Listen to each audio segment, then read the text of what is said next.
Jay Crawford, Adam the Bull, Garrett Bush, and so many big names, it would take me hours to say all of their names.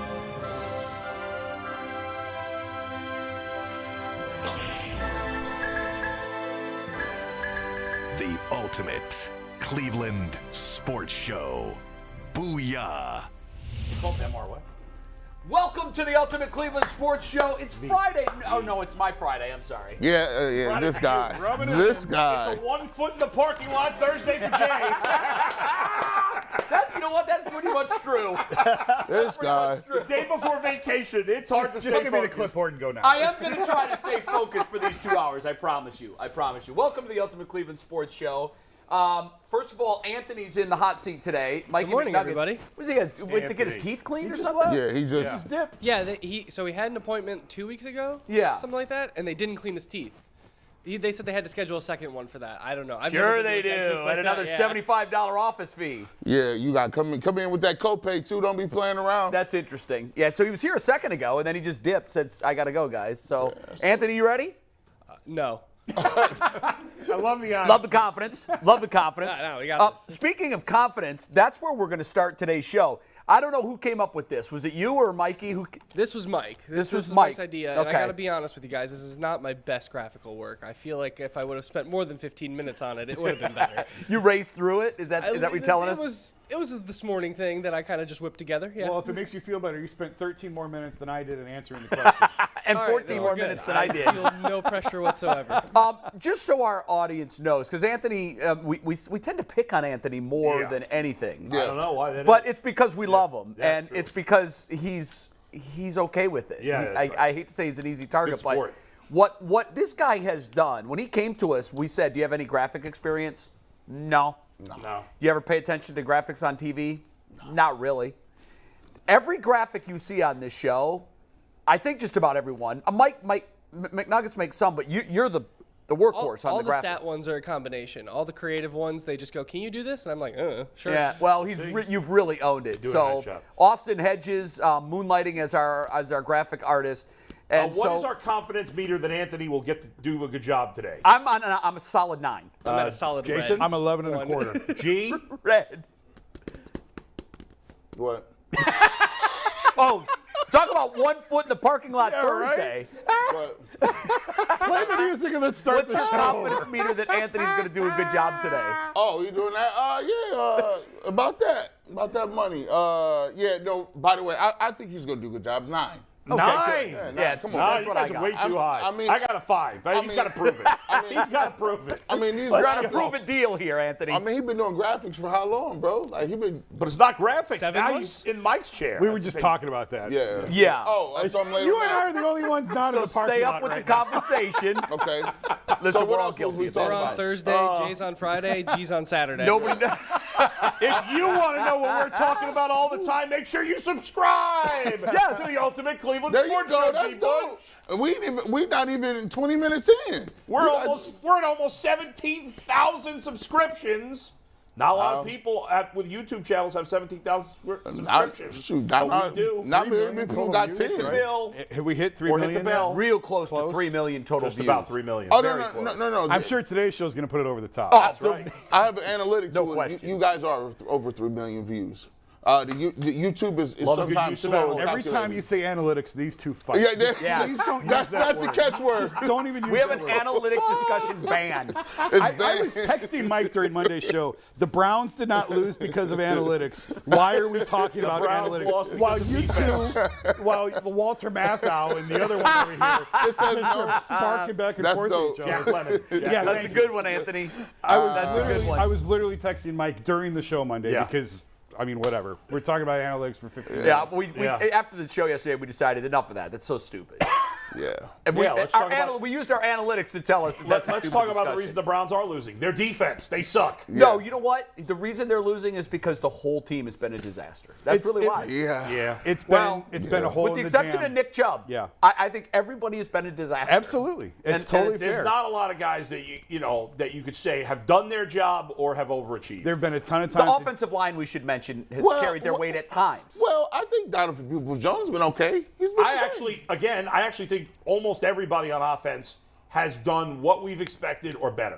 Almost everybody, if not everybody. I wanted more from Amari Cooper at this point. I think on defense, I would've asked for that everybody has done below what we yes. expected. There have Yeah, been that's times fair. where Except for maybe Martin Emerson. there have been games the defense has completely let them down. There's been games the special teams has let them down. Ooh. There's been times Kevin Stefanski's let them down. There's been times Jacoby Brissett's let them plenty down. of blame to There's go around. plenty of blame to go There- around. And that much certainly we're is. certain of. Okay, so the confidence meter, here's how this is going to work. Anthony's going to tell us what the subject is. We're all going to give our answers and then discuss. You ready to go, These Ant? were hard. Yeah, so our first one here, we asked you guys, will Nick Chubb get 20 touches versus Cincinnati? And I have the numbers here because I don't have them on the graphics. So, Jay, you said 6 out of 10.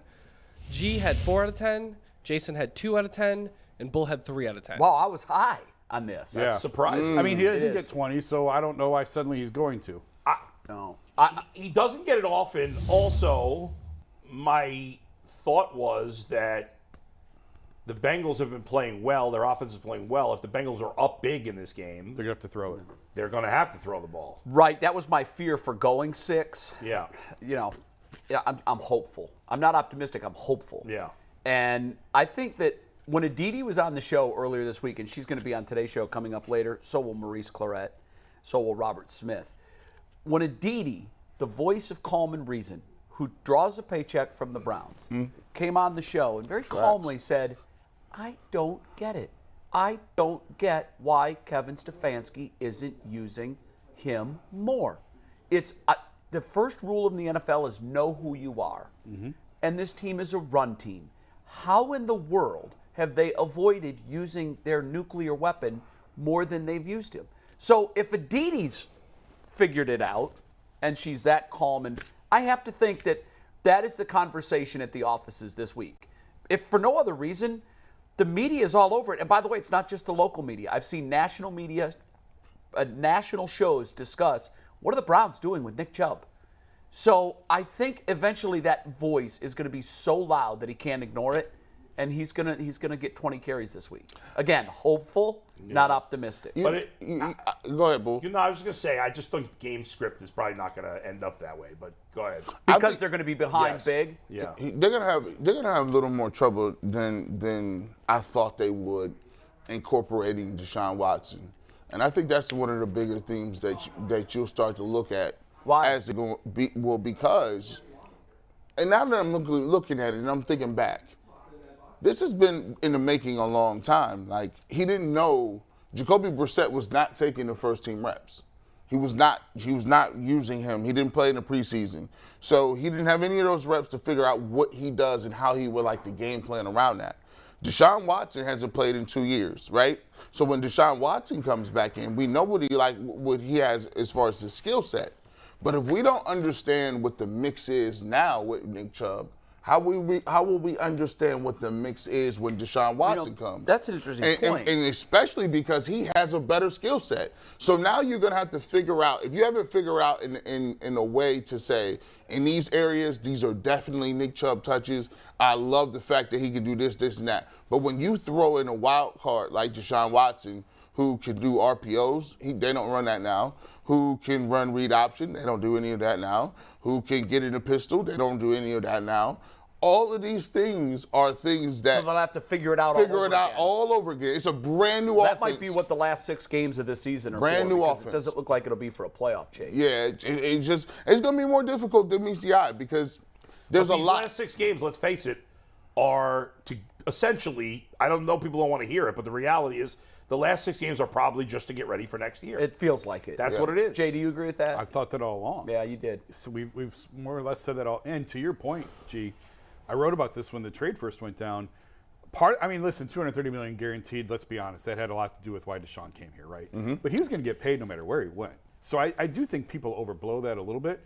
I believe one of the big reasons, and this is also why I think Kevin is not in any trouble right now. One of the big reasons Deshaun came here is because Kevin sat with Deshaun for 45 minutes in Rusty Harden's office, and they chopped it up over film and X's and O's, and Kevin showed him, this is what you did in Houston. This is how we did it. This is how we can use you.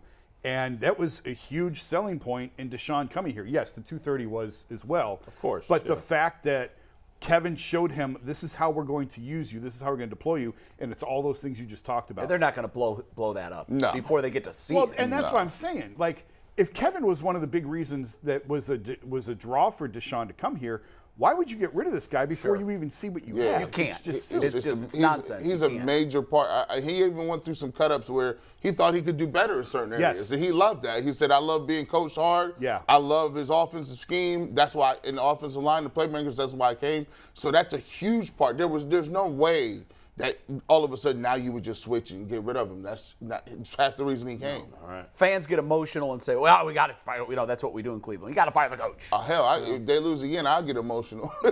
You've already gotten emotional. All right, number 2. Yeah, so number 2, we actually asked along those lines.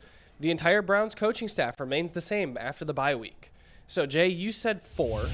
G said 8. Jason said 6. And Bull had 9. I like the graphic, by the way. I do.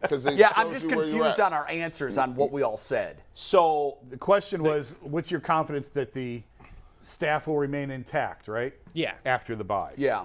I know I said 4 and you said 9. I think you I said 5. I was So, right Jay, in the you middle. think it's most likely not to stay intact? Yes. I don't see how it can. By the way, that picture of you looks fun. Your arms look super long. in Yeah, that I picture. have very long limbs. But- and that really comes home in that picture. I think they actually made my hands bigger in that shot. It's funny. So you think you think Joe Woods is going to get fired? No, I think it's going to be Prefer. Oh, Prefer. I really do. I've been looking particularly at special teams since the Jets game. And because I always thought, well, we don't have to worry about special teams because we've been told that Prefer's so good. Yeah. But I've really been paying close attention to all of the plays, our punt coverage, when we're punting, when we're returning punts, kickoffs, everything. We're not good. I can't. Other than the fact that our rookie kicker, who's missed a kick that would have won a game, missed another one at 61 yards or whatever it was, 60 that was blocked. I think he's been the bright spot of our special teams. He's missed the 3, 1 was blocked. But I think he's done what I expected him to do anyhow. I expected him to miss. I expect him to miss some more. But outside of that, and I know that a lot of it has to do with the fact that we signed returners and he got hurt. And, we can't seem to fill that void. I just don't think Prefer's here after the bye week. I'm really high. You're at 9. I went the highest. I'm I at just 8. think this organization has shown you, well, I shouldn't say that. This organization hasn't shown you anything. This current regime has shown you that they don't do things emotionally. Yeah, they're more right? patient than now. past. Jimmy does, so that's the possibility here. Jimmy may force a move. Jimmy is an emotional eater, if you will, but DePodesta's not, and Berry's not, and Stefanski's not. No. I think there will be changes made. I think Joe Woods and Prefer will both be out, but I don't think either is going to happen until the end of the year. Okay. That's my take on it. I think it would take another special teams calamity Monday night, which is always possible, right? Right, We've seen plenty of them already. But I tend to side with Bull. I just don't think that they're going to react emotionally. And I don't know. I hear what Brad says, and I agree with what he says. Sometimes you just got to cut a head off just to cut a head off, just to get their attention. But I don't know what changing a coordinator at this stage of the season, I don't know what that accomplishes. Other than sending a message. Right. Yes. And maybe that's good enough. Yeah. And I think it'd be a sacrificial lamb. I do think that I remember meeting Prefer when I was doing the preseason games, and he came in one of the preseason planning sessions. Very, very smart, well-spoken guy. Yes. He's from Cleveland. I remember thinking, I left that meeting saying, God, I'm rooting for that guy. He ran the Thursday night game. He was the one that got the head coaching gig on the Thursday night game and did fine. Yep. He won the playoff game. Yeah. Like he went and won the playoff game in Pittsburgh when Stefanski was chilling, when he was sick. So I'd be upset after the games. When he asks these questions, you still have to dig down and look at it. It's not about what I would do. It's about what I think they would do and will do. If you look at the special teams, the first thing they're going to say is they'll have an evaluation. They'll sit down and say, okay, What do we want to start with? Well, when Jakeem Grant got hurt, that killed the return game. They'll say we got a rookie kicker. We already knew that there was going to be some issues with the rookie kicker. Okay, we have that. And then also, you also have to take a look at some of the stuff is, okay, we didn't recover onside kick.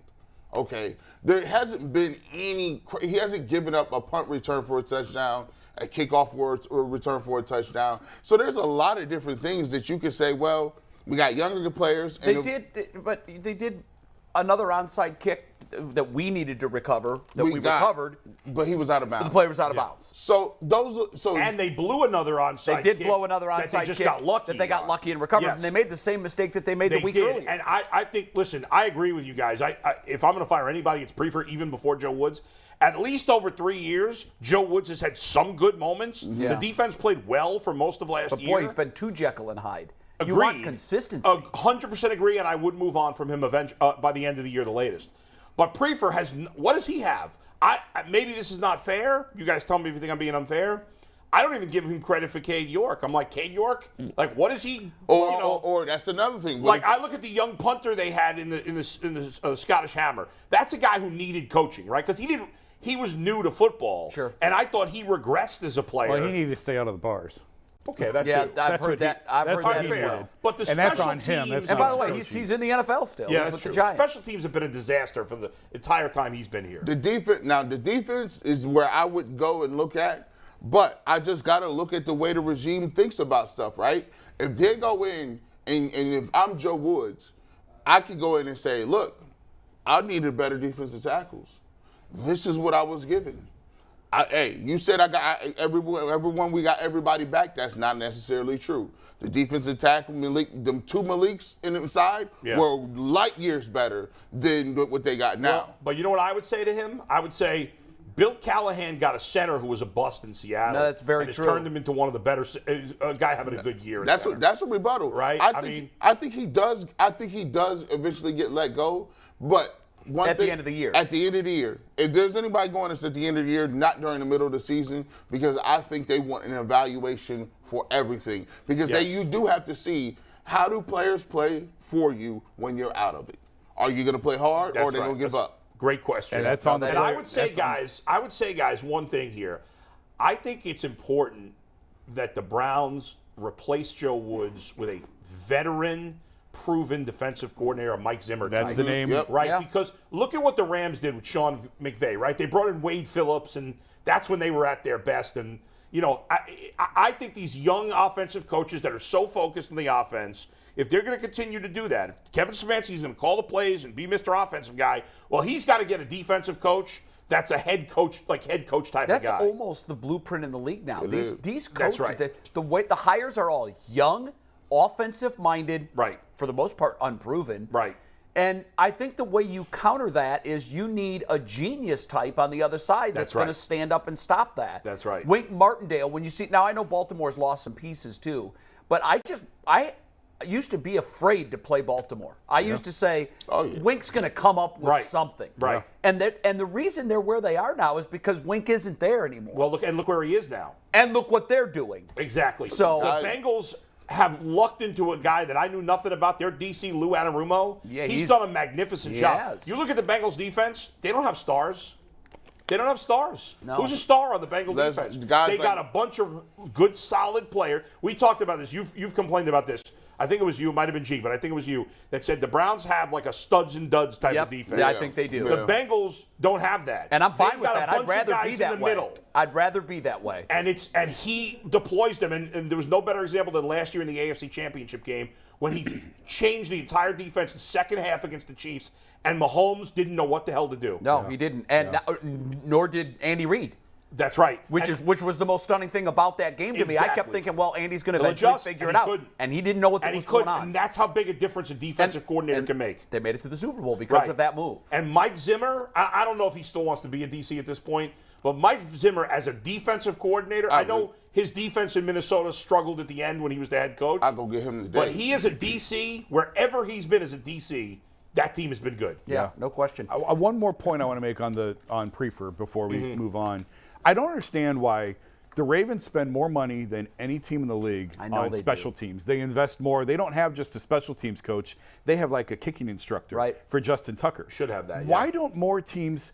Great question. I was talking to Phil Dawson about that a year or two ago, and Phil was the one that kind of turned me on to this about how much Baltimore invests in special teams. I mean, their coach was a special teams coach. Right. And now they have the best in the league, and it's not even close. Well, let's hire Phil Dawson as our kicking coach and bring him in. Why not? Like, who That better? is really stupid. Who knows How the do you stadium not have a better? specific kicking coach? And when you really break it down, like, what are we talking financially? Nothing. And it doesn't work against the cap. For a multi-billion-dollar operation, it is insane. I don't know this, but I'm guessing Phil probably doesn't want to do it. He's in Texas and he's retired. And sure, why but you could find somebody. Someone like him. Phil would be the ideal guy, obviously. You know what's interesting? I was talking to Cade a week or so ago just about the swirling winds and everything, and he said, like, the third quarter, the first quarter, it's completely different. That's amazing. And I said, are you like, you got weatherman in you? Can you tell, all right, it's 8 miles an hour out of the southwest? It's like, no, I just look at the flag. That's it. And that's it. And you got one shot. Like, you don't get a practice swing or nothing. And because it's a swirling wind, it's just like when you play golf. For golfers that have played in conditions that where it is a swirling wind, and you know what a swirling wind feels like. When you hit the ball, you might set up to go left edge of the fairway thinking that it's going to be a crosswind and it's going to push it to the right edge of the fairway. Right. And I've had a million swings, particularly here. I don't know why it's more difficult here. Maybe it's because of the proximity to the lake. In my backswing, I can feel, oh no, the wind's at my face now. Yeah. And before I started moving my club, it was clearly at my back. And now you just go through with it and you hope and you see the ball and you watch it all of a sudden. It's too late. Go to the left and you're already aiming left. Yeah. So it can make kickers look really, really bad. It's interesting that you brought it up. It is insane that every team doesn't have a specific kicking coach. There's two things. The kicking coach, and I don't understand why they don't have a clock situation guy who he just calls the play based on what's going on. Like, the coach shouldn't even call it. Like, if it's like 4th and 1 or it's 30 seconds or when should you call timeouts with 2 minutes left in the game, the coach shouldn't even run it. There should be a guy that works on these scenarios the whole week, and he just calls it in. There's so much money. You can afford to have anything you want. Really. Yeah, you would think, especially when, with the Browns, 3 points has been the difference in 4 of their losses. Yeah. 3 points. And go across the NFL. So we can point to any number of plays, one single play in all 4 of those games, and in fact, probably 5 plays individually on their own. Yeah. And they're not 2 and 5, they're 6 and 1. And it's just amazing to me. The devil is in the details. Absolutely. And Baltimore knows that more than any franchise in the league. Majority of NFL games are close. It's the little things. It's the one play. It's some of it's luck. Yes, a lot of it is luck. Anthony? All right, so for our last one here today, what are your guys' confidence level that the Browns can beat the Bengals for the 5th time in a row on Halloween night, Monday night? Yeah. Jay and G are both at a 2 out of 10. Jason is at a 5, and he's our highest, and Bull was at a 4. Go ahead. Explain why you're a 5. I can't believe I'm the highest at 5. I'm like right in the middle. Like, right. I don't have a 50 is an F. Normally, it is an F. Normally, I got a pretty good feeling one way or the other. I have no idea what to make of Monday night. I have no idea what to expect. That's kind of the NFL right now. Right? Like, all you have to do is just think about Tampa and Carolina, and you're like, I don't know anything about the league. Yeah, and the Bears just beat New the Bears pounded them. And again, like I said before, I thought they'd be 2-2, but they didn't. The wins and losses were different than what I thought they'd be. I actually thought that they would beat San Diego. I keep calling them San Diego. The Chargers. I really thought they were going to win that game. They probably should have won that game. Should have. And now to the point where, like, man, I just can't believe this team would be 2-6. But it's hard for me to see a path to winning. But I can't believe they're going to be 2-6. There's more talent to be 2-6. So that's why I'm just right in the middle. At you're 5. looking at the macro. Yeah. I'm just looking at this matchup. Right. And Cincinnati has figured it out. We had a graphic yesterday that showed what Joe Burrow's touchdown and interception numbers were. I don't know if you can find it, Ant. But his numbers through the first 2 games or 3 games, and then his numbers over the last 4. So over his last 4, he's got 12 touchdowns and 1 pick. And through the first 3, they were like, that's not the one. It was the one that had his touchdown and interception numbers. So for the first 3 games, if my memory's right, I think it was the first 2. It was like 3 touchdowns, but 4 interceptions. And then it was 12 touchdowns, 1. And he's figured it out. Yeah. Whatever it was, whatever adjustment the league made to the Bengals winning the AFC last year. Yeah. I think that they've done what coaches do. They've looked at the film. They said, oh, okay, we Yeah. see what they're doing now. This is what we're going to do to counter it. Sports is all about adjustments. And I don't have confidence that the Browns are going to make the successful adjustments. Those are his to total stop this. stats. Those for are the his season. totals. But Yeah. So there was one that broke down his first 2 games and his last 5 games. Yeah. And I think the numbers were 12-1 touchdowns to picks and 3 touchdowns, 4 picks through the first 2 games. Yeah. So I have everything, very low confidence. Everything on paper points to the Bengals winning, but as we all know, and we all talked about, you never know. Which is why I went to a 2. And they're at home. Right. Browns are at home. It's a Monday night. I know. Maybe the team is fired up after what happened in the locker room after the game. I agree. I always have that feeling of like this team shouldn't be 2-6, so I expect them to win. Right. And the Browns have, for whatever reason, have had the Bengals number the last couple of Jay, years. have you heard anything more on what transpired in the Browns locker room? No, I've got some names, but not confirmed to the point you're not gonna go with to them. share. But defensive guys. Would it be the ones that we might think Probably. of? Yeah. Probably. Okay. Yelling at each other, essentially, other defensive players? No, just names that were involved in the shouting. Right, And so I'm okay with that. I want that because if nobody's shouting at anybody, then nobody cares. Right. It's almost these guys are hurting. They're hurting. It's almost like it's about time. Yes. Why did it take 7 weeks? This is kind of a good thing. We've been waiting for it really since the Jets game. I was hoping someone would have stood up and said, "What did we just do? Shouldn't have We taken just this made long." NFL history in the worst possible way." And by the way, whatever number of games it was that had happened between a team blowing a 14-point lead under 2 minutes to go, it will be that many more games before we see it again. Well, and the team who did it before that was the Browns also. Of course they were. Yeah. These guys are just young. They're very young. Like the defense. When I started seeing Grant Delpit, John Johnson, these guys, they're young, and so. But Myles Garrett isn't. No. Well, And here's why that's not an excuse, and I know it's a different sport. No, we got a young basketball team. I was We got gonna a say young baseball team. Yeah. They don't do any of that nonsense. Well, here's what I'm saying. Because they have leaders. Here's what I'm saying. right. When you young, there's a propensity for you to act like everything is chill, everything's good. It's a false sense of security. Oh, we still good. True. We That's still true. good. We just got to fix this. We good. And there needs to be a veteran that comes around and says, "Oh no, I've been around teams that look just like you. Matter of fact, we used to pound guys like you." And when I look at the defense, there's just these guys are not the vocal leader. Like, there's no guy that I look at and say, "Oh, he's the captain." Yeah. No. It seems like there's no sense of urgency. It's just some guys that's playing defense. That's it. It feels like they all read their press clippings coming into the season. Maybe. And they're like, we got it. But you know what? They provided the press clippings. Yep. A lot of them told us they were going to be the top-ranked defense. That's true. And now they got to play fair. Joe Burrow and Jamar Chase, and they mad. They told y'all they was coming for that smoke for y'all. That's the They matchups I told can't you. wait. I cannot They wait to told see you. how that goes. And know- by the way, Joe Yeah. Burrow's never beaten the Browns. Correct. And we know that's a sticking point. My fear is this one goes sideways fast.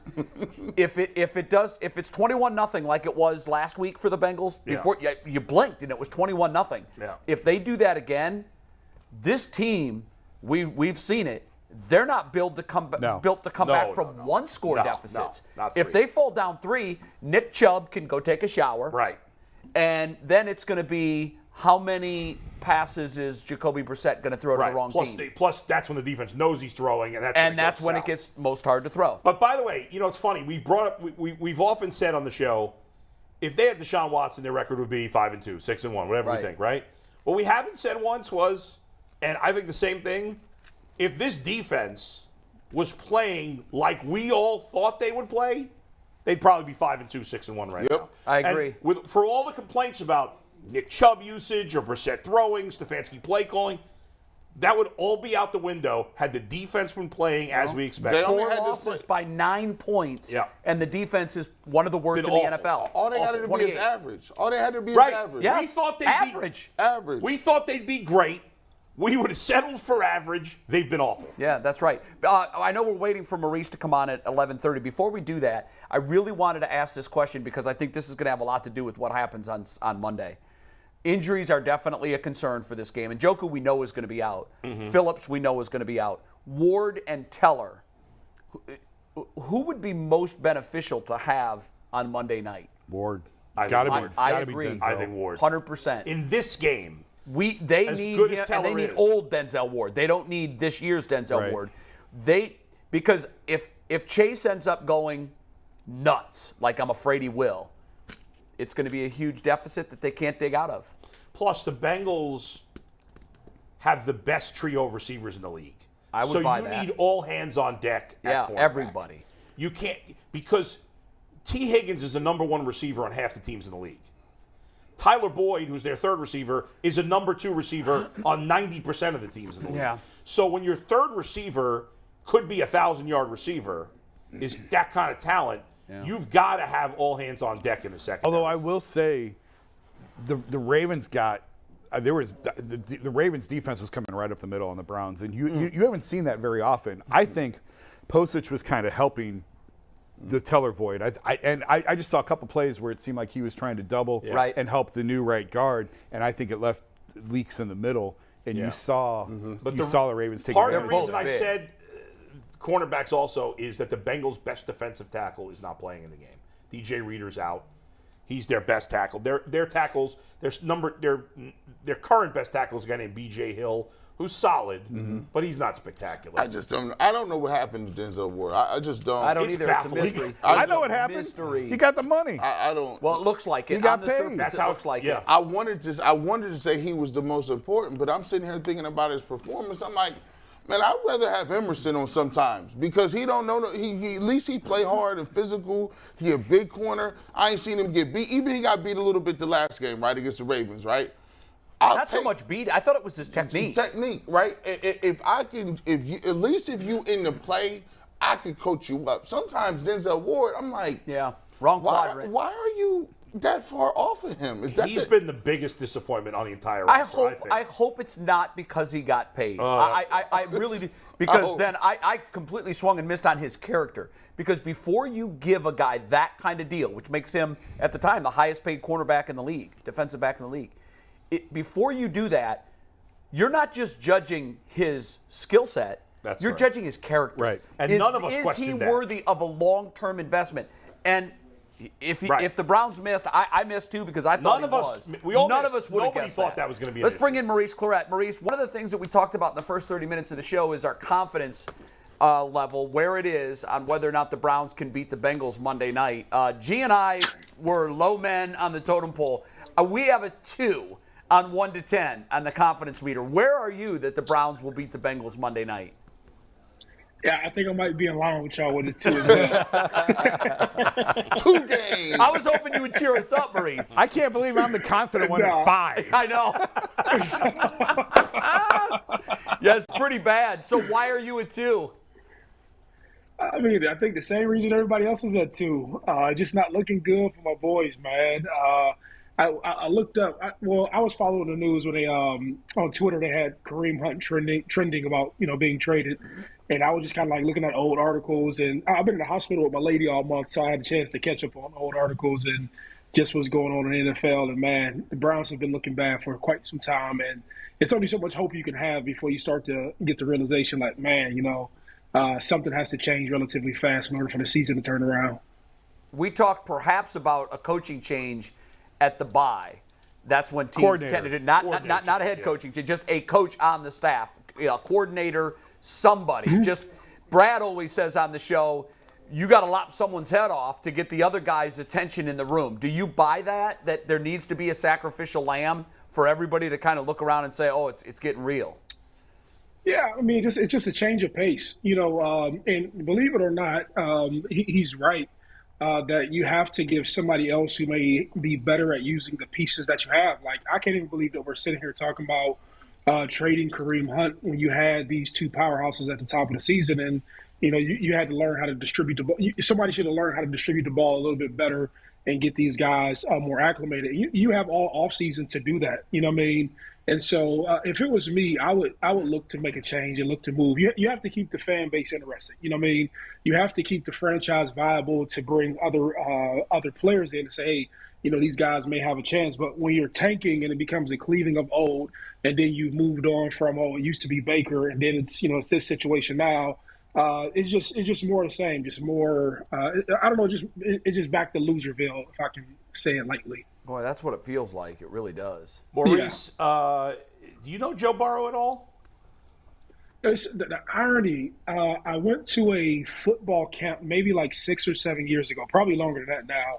You know, you get a little older and time tends to it blurs, tell me right? about it. And he was in high school, and I went down to a football camp in Athens, and they was like, "That's this kid Joe Burrows," and I didn't know his name at the time, but I took a picture with him, and it's on my Instagram from a while back, and I couldn't believe it was the same kid who I grew up and had become what he is now. But I know of him, and we took a picture with each other, but I don't know him personally. But I'm happy for the young guy.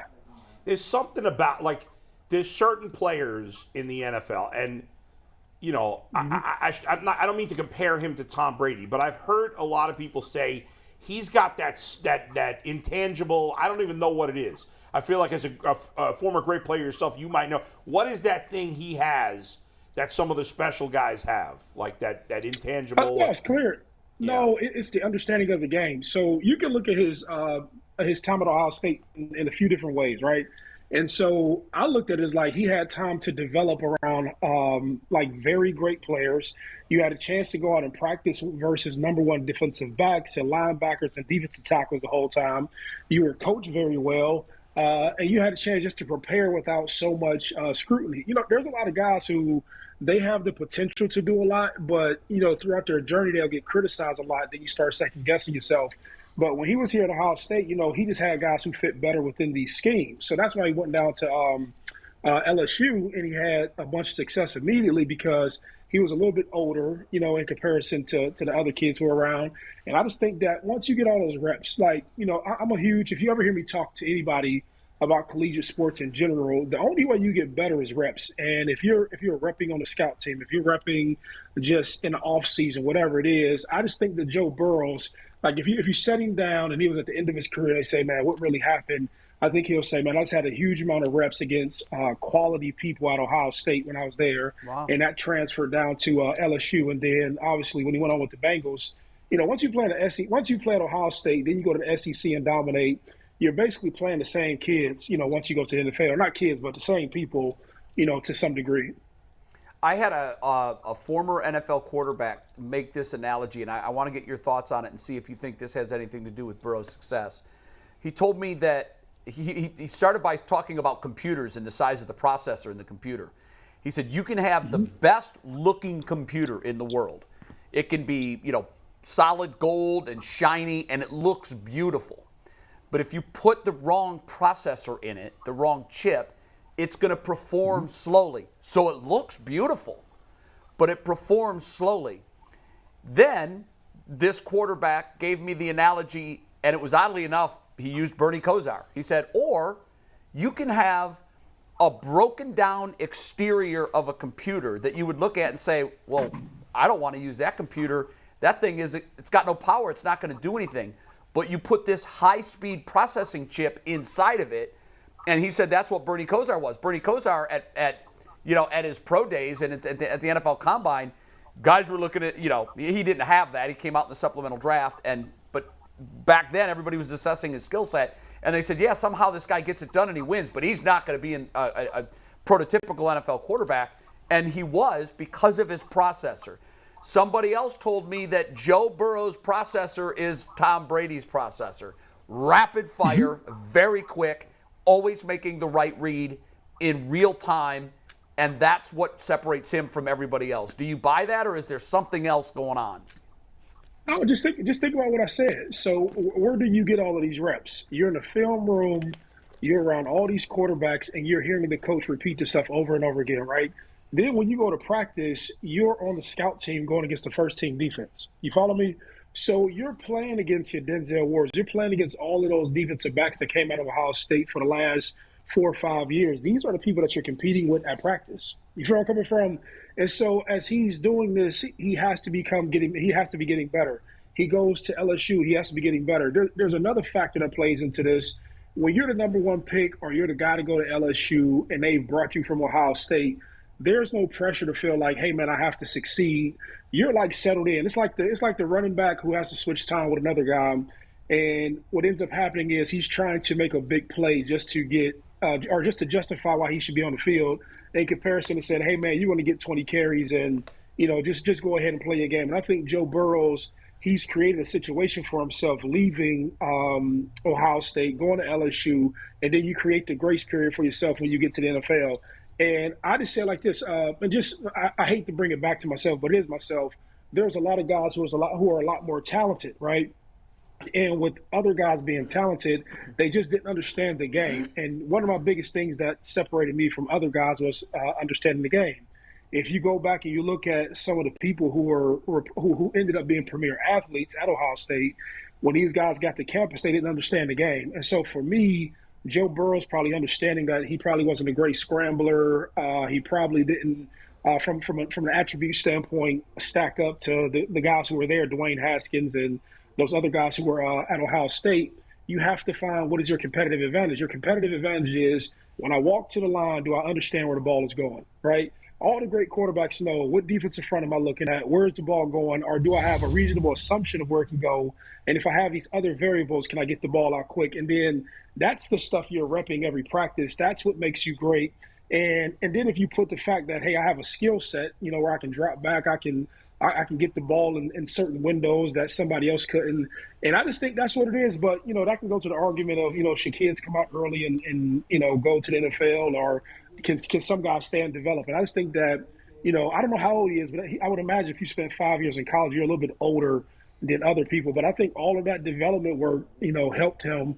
And maybe for other positions it may be different, but for quarterbacks, I think if you don't have the ability to make very sound decisions and a super intense and manipulating look from defenses and people running around and masking coverages, you can't be great. But he's obviously figured that out. Maurice, you said something a couple minutes ago. You talked about, kind of the thought process with the same old Browns type situation. I think that for me, I'm a little apprehensive, and I don't want it to get to this point. I can go back and look and say that, for a while, the Browns never got players like Jarvis Landry or Odell Beckham Jr., right? They never were even in contention for those guys. Then you got a guy like Kareem Hunt. My thing is the way that those guys left, right? And then they go other places and they're successful. And then when I saw Kareem Hunt was on the block, for me, I just felt like I didn't want to get back to a place where the perception with other free agents, with other players is Cleveland is just a place you come to end your career or cash checks and not really win.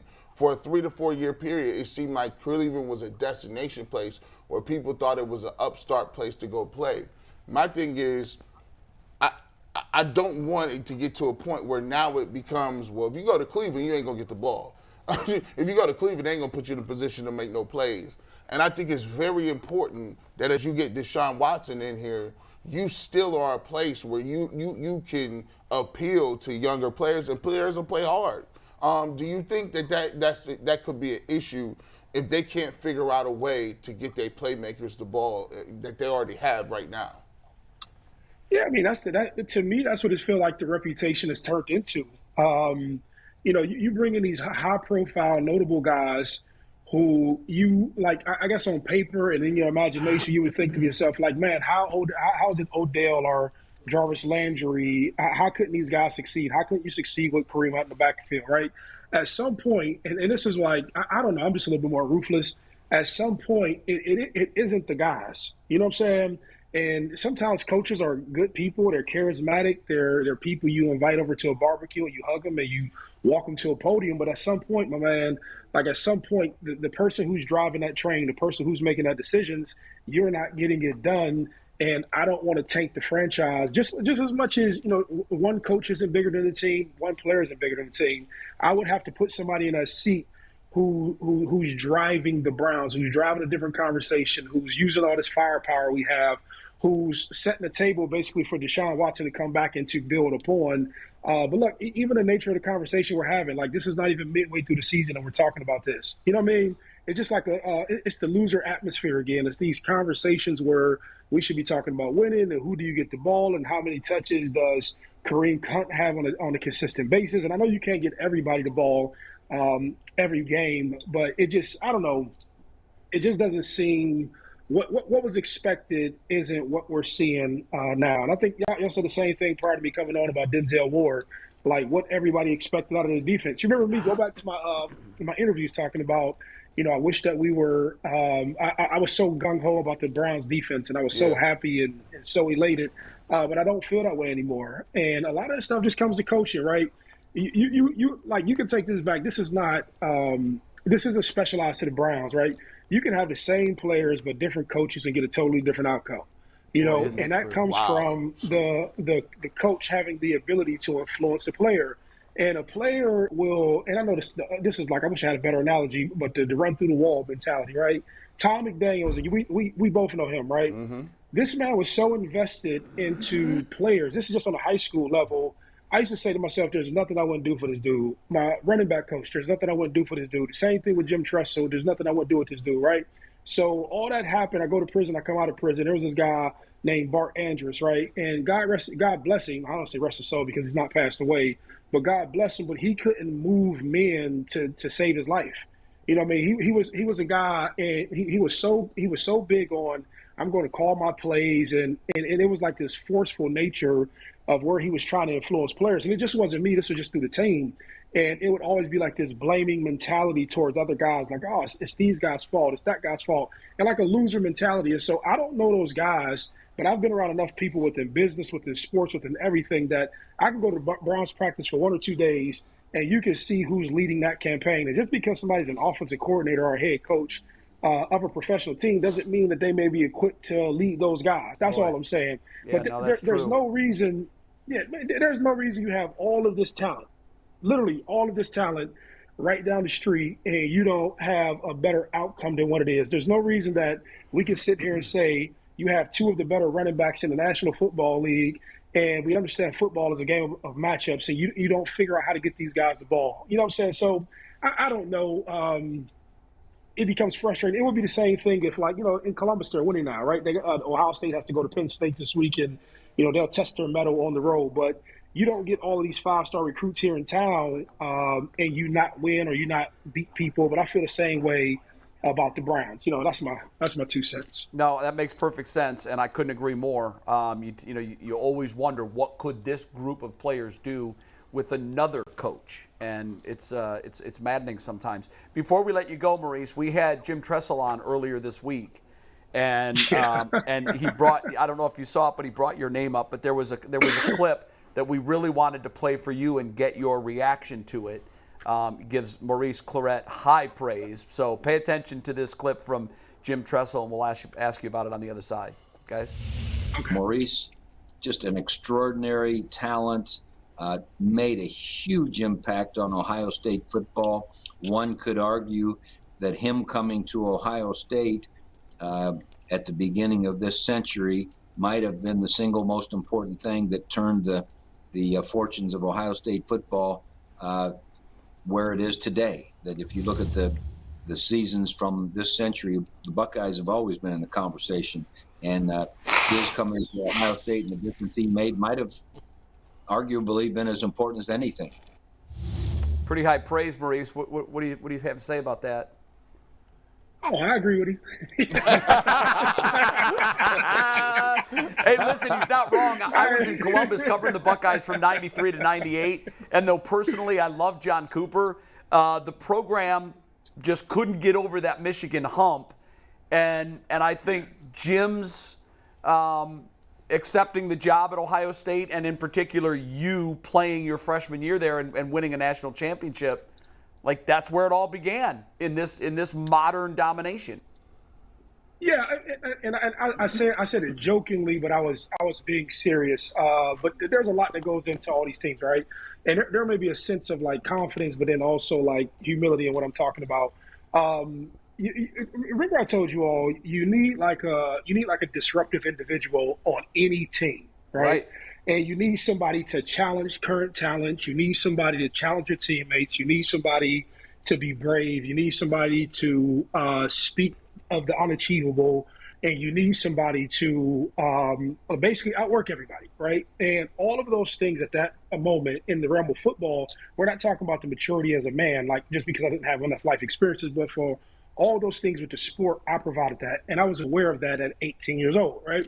And so I was testing people. I was testing other teammates. I was testing Miami. I was testing Michigan. I was testing our own football players. I was testing who thought they were good. I was telling guys that they were lazy. I was playing on scout team. And so I was doing it all with the purpose of trying to get better, but to have so much pride, right? Because I remember I went to the national championship, or not the national championship, the Army All-American game, and I would get so tired of these guys from Texas just having so much pride in Texas football, and they just disregarded Ohio like it was just like this farm nation that nothing special came out of. And we came down and we played. And, a lot of stuff has happened since then, but one thing you see, I wear it with pride. One thing I can say is that in a moment in time, I gave everything I had. I contributed to a place from an athletic standpoint and the profile of the university raised. I can say that, and I'm aware of that.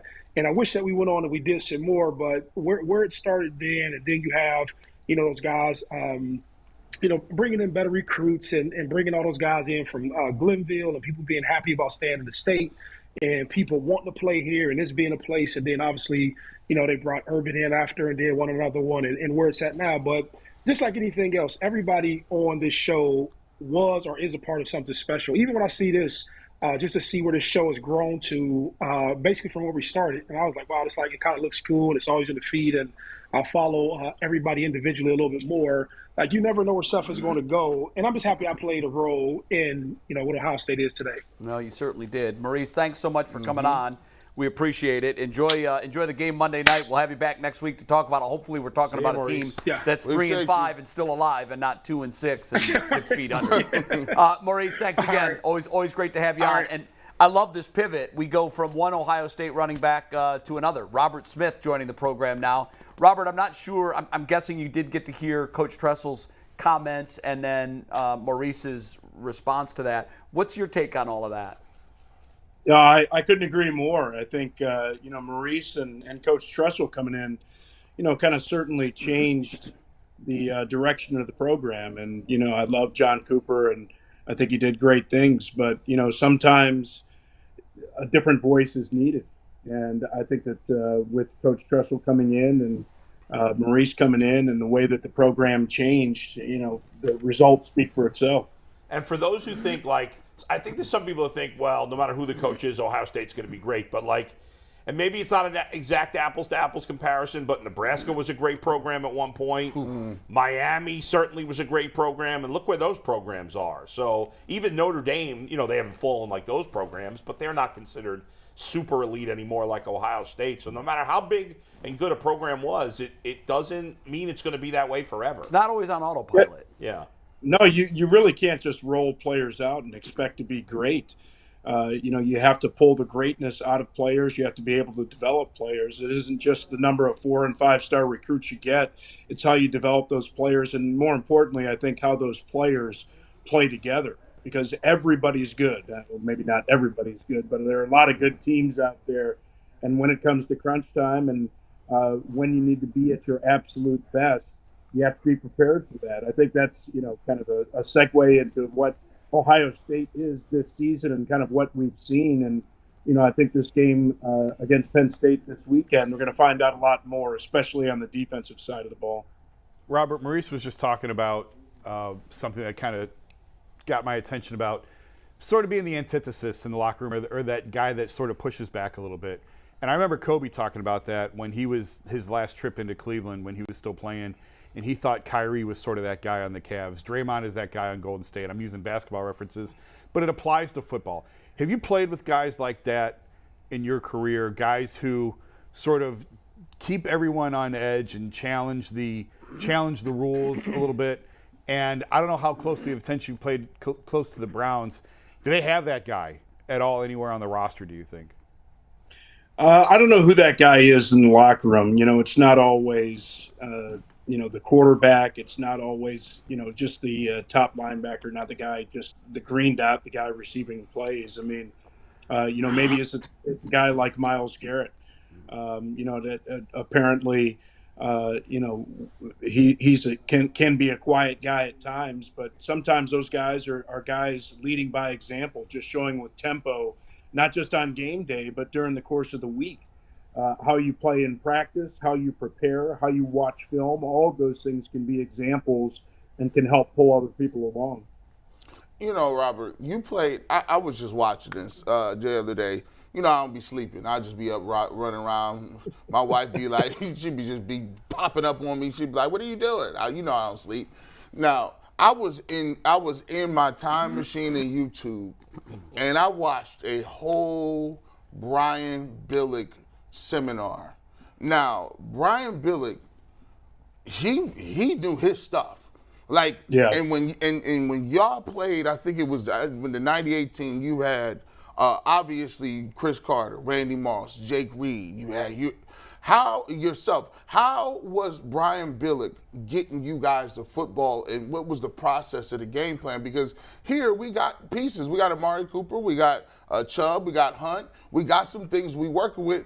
But it always seems like we can't get everybody fed and everybody is ready to go. Hell, Chris Carter was still around. Yeah, Chris Carter, they was putting up points. What was it like when Brian Billick was doing that? Compare the Browns receivers to Chris Carter and Randy. No, but the question is a good one because there's one football and you got a lot of guys that want it. Right, and you got Randy Moss, Prime Moss, right? Yeah.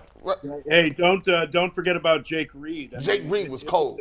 Jeez, the talent. It was unfair, and I remember on draft day, in between meetings, you would go and you'd sit and you'd watch ESPN and the Players Lounge and things like that. And I remember seeing the highlight films of Randy Moss, for when he was playing for Marshall, all the big touchdowns. And when on draft day, when he slipped to us at number 21, I was just like, this is just going to be unfair. But go back a little bit on Brian. When I was a rookie, Jack Burns was the offensive coordinator for like the first 2 or 3 games and got fired.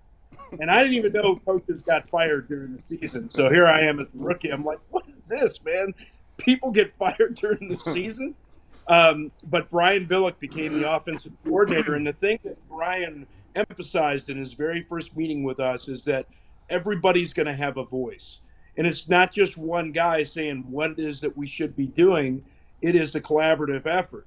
But it's going to take everybody contributing, again, not just on game day, but throughout the course of the week. It's contributing to the game plan. It's watching film. It's understanding the other team's tendencies and your tendencies so that you can try and put the best product on game day. And I think Brian was really good at that. And we had a lot of different voices, a lot of different quarterbacks. I started with Jim McMahon at quarterback. Then we went to Warren Moon. We had Sean Salisbury in there for a time. Then we had Brad Johnson. Then we had Randall Cunningham. Then we had Jeff George. Then we had Dante Culpepper. This is 8 years. So you talk about the Browns and what they have faced over the year and all the different quarterbacks and coordinators. We had a lot of change too, but I think what stayed consistent was those voices in the locker room. On the defensive side of the ball, you had Johnny Randall early in my career. You had guys like Chris Dolman, Eddie McDaniel at linebacker. And then on the offensive side, you had Randall McDaniel at that guard spot. You had Chris Carter, Jake Reed, myself. Guys hold each other accountable. And the phrase is that you need to listen to the message, not necessarily the tone of the message. And you have to be comfortable getting uncomfortable, hearing the things that you need to hear. Because you can't, it's not always, hey, you did a great job. Sometimes, you know what? You didn't do it. It's easy to say you want to win. It's much more difficult to do all the things that it takes to win throughout the course of the week and on game day. I love that phrase. You have to get comfortable being uncomfortable. And as I'm thinking about that situation and maybe comparing it to what's going on with the Browns, it doesn't look like anybody's uncomfortable. Anybody. By the way, before we move back to the Browns real quick, because he brought up the time with Minnesota, I'm trying to think, because I heard Rich Gannon was – you played with Rich Gannon in Minnesota, right? Didn't you, Robert? Or was my timeline screwed up? Rich was there in camp when I got there as a rookie, and he got traded. And honestly, I didn't even know he got traded. Like, I wasn't reading the to me, I just thought he got cut, but he got traded. Like, that's I didn't right. even know. Okay, so wait. What your rookie year was 93, 92? 93, yeah. Right. Okay. So by the way, and just real quick. So rookie mini camp, right? Like my very first time up in Minnesota after the second time I was up there after I got drafted, but the first time with team activities. And I'm sitting in the meeting room next to Roger Craig, and I'm just like, are you kidding me? I'm sitting next to Roger Craig, but you know what? You know what your mentality's got to be like. This is unbelievable. I'm sitting next to Roger Craig, but Roger Craig better get used to sitting on the sideline, right? Like, like that's Roger Craig. you respect everybody that you play with, and you try and help your teammates get better. But you better have the attitude that I'm gonna take everybody's job up in this place. The reason I brought up Rich Gannon is because I just happened to hear him yesterday talk about how in the '92 season, I guess it was, which was Denny Green's first year in Minnesota, he was the starter and he got off to a good start, and then he got benched. And he said Dennis Green never told him why he got benched. He didn't understand it because they had a winning record and they were playing well. He was going off on Dennis Green yesterday. He said he had never talked about this in 30 years. Did you know any of that from the fallout the next year, or was that kind of already gone? No, it was old, and actually I heard that too. I was listening to him on NFL radio yesterday on Sirius, and I heard that same story. Yeah. It was the first time that I had heard any of that stuff. And, you got to think about what it's like when you're a rookie. Like, you got those blinders on, man. Right. Like, I'm thinking about what I got to do to get ready to go and play the game. I'm not thinking about all these other things. And it's certainly not something that's discussed in the locker room in an open way. Those kind of conversations are happening in the quarterback room. Good. This is kind of off the beaten trail, but I have to ask, you live in Minnesota. I live in Denver. Well, you played in Minnesota, okay. Do you have any Prince stories? Do you have any Prince stories in which you were around one of the greatest electrifying Prince, or do you know any great stories of your teammates or just in the community with Prince? Yeah, and first of all, I'm like my favorite all-time artist. It's really not even close. And the first thing I did when I got up there was like, hey, can we go to Paisley Park, right? Like I wanted to go to Paisley Park. And I actually just had my first trip to Paisley Park, believe it or not, with my kids this summer. So it was the first time that I had actually gone there. And like, he was a big Vikings fan and, made videos and all that kind of stuff. But, I heard too many bad stories. There were guys who were like, yeah, he'd ask us to come out and he was going to perform, like 2 a.m. and didn't show up until 4 a.m. or 5 a.m. None of that. I didn't hear any of the like Dave Chappelle basketball stories. Or anything. That's a good one. Or him making pancakes. Like he did on the kid. But I never stuck around just for that reason. So I never did end up meeting him. Robert, last thing before we let you go, I know you were on the call last week of the Bengals and Falcons. It was funny. What's the name of your play-by-play guy? I can't think of his name right now. Brandon Gauguin.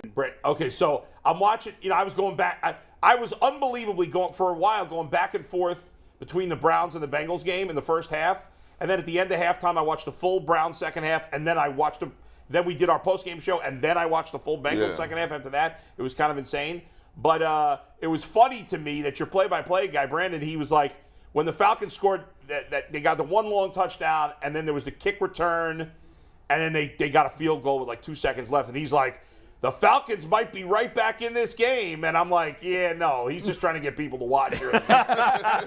they say what you have to say. Yeah, that was good. But what was your observations from that game and the matchup with the Browns this week? Well, first of all, on the offensive side of the ball, we talked about this in the open, actually, because everybody talks about Jamar Chase, and for good reason. He's a tremendous talent.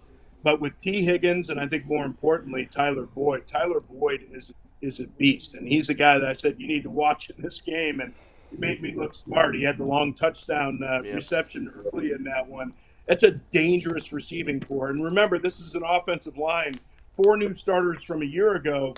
First 2 games this year gave up 7 sacks and then 6 sacks. And they've been pretty good since then. Now, they did give up 3 sacks a week ago, but I think the number of times that they threw combined with the amount of pressure that Dean Pease, the defensive coordinator for Atlanta, brought. They were able to get home a decent amount, but you look at the results, 481 yards. I mean, just Crazy. Absolutely insane. So you have to take chances, because if you sit back, especially if you sit back in zones all day long and Joe Burrow has time, it's good night. So you better hope that Myles Garrett and Jadeveon Clowney can get some pressure, because you have got to get Joe Burrow. You have got to get that ball out of his hands quickly, because if he has time, he will cut you up on the back end. Now, defensively, it's not talked about enough, and I don't know what the exact number is now, but it's been some insane amount of time since they've given up points in the second half, not giving up touchdowns at all in the second half. And Lou Anarumo, the defensive coordinator there for Cincinnati, he likes to hold back calls until the second half.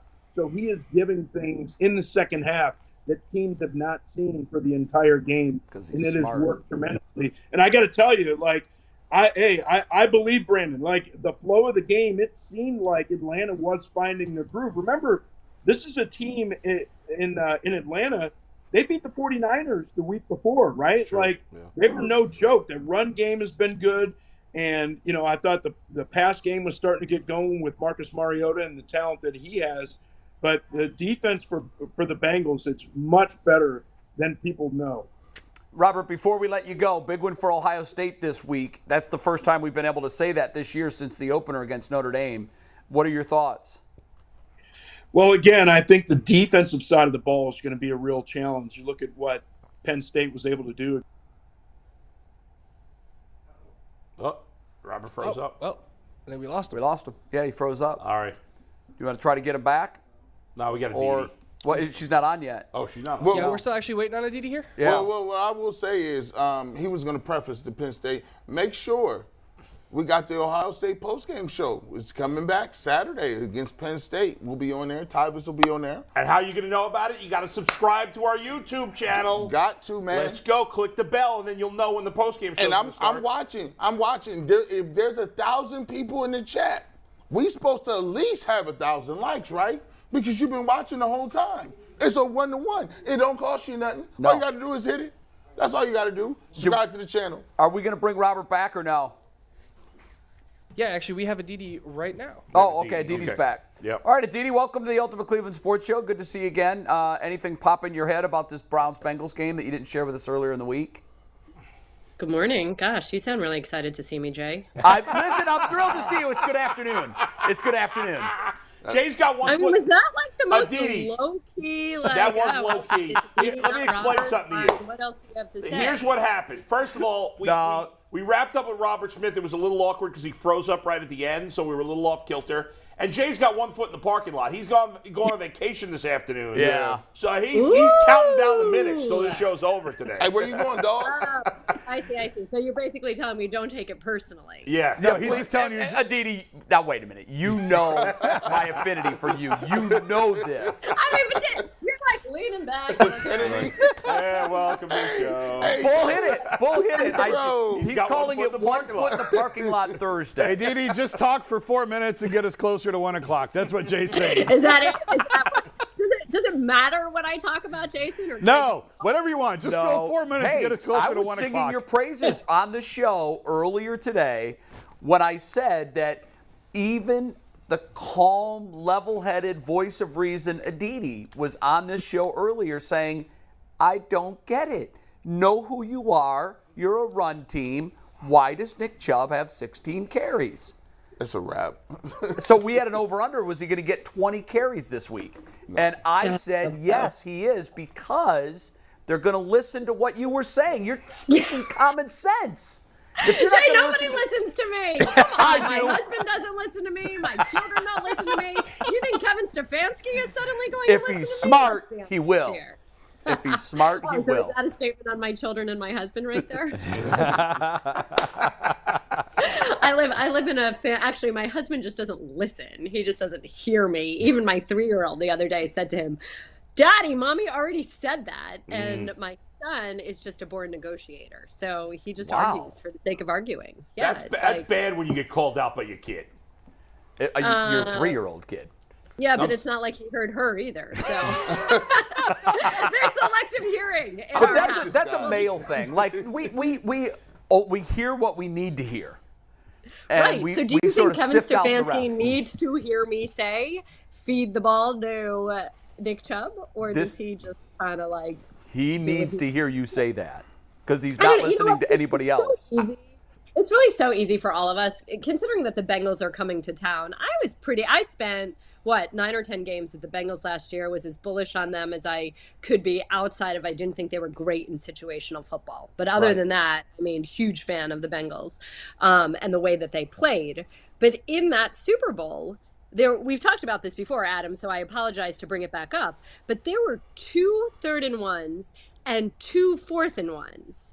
2 in the first drive when they went for it, and 2 in the final potential game-winning drive, where the Bengals didn't have their Pro Bowl 225-pound running back on the field. So forget, not giving the ball to Joe Mixon. They didn't even have him on the field on these key 3rd-and-1, 4th-and-1s. And that's in the Super Bowl, the biggest game ever. So it just sort of feels like we're saying this so much. Run the ball, run the ball, run the ball more. I mean, you talk about the Ravens early on, it was like, why aren't they running the ball? You talk about the Steelers, and it's like, what's going on with their run game? It's just, as much as we love sitting here and talking about newfangled offenses and spread offenses, and it's a different game, and it's a wide receivers game, at the end of the day, what is that line? You throw to score, you run to win. That's what the line is. I mean, I agree with you that Mixon should have been on the field. However, the Bengals were throwing to win. But you could throw to Mixon. It's worse for the Bengals. You needed half a yard. I mean, you didn't even need a foot. I hear you, but he throws. They put it on Burrow a lot. You know that. They put it on Burrow a lot in those situations. Yeah, but fine. I mean, he works better when the run game is actually opening everything up. Agreed. And Mixon should have been on the field. I don't know that it's an apples-to-apples comparison.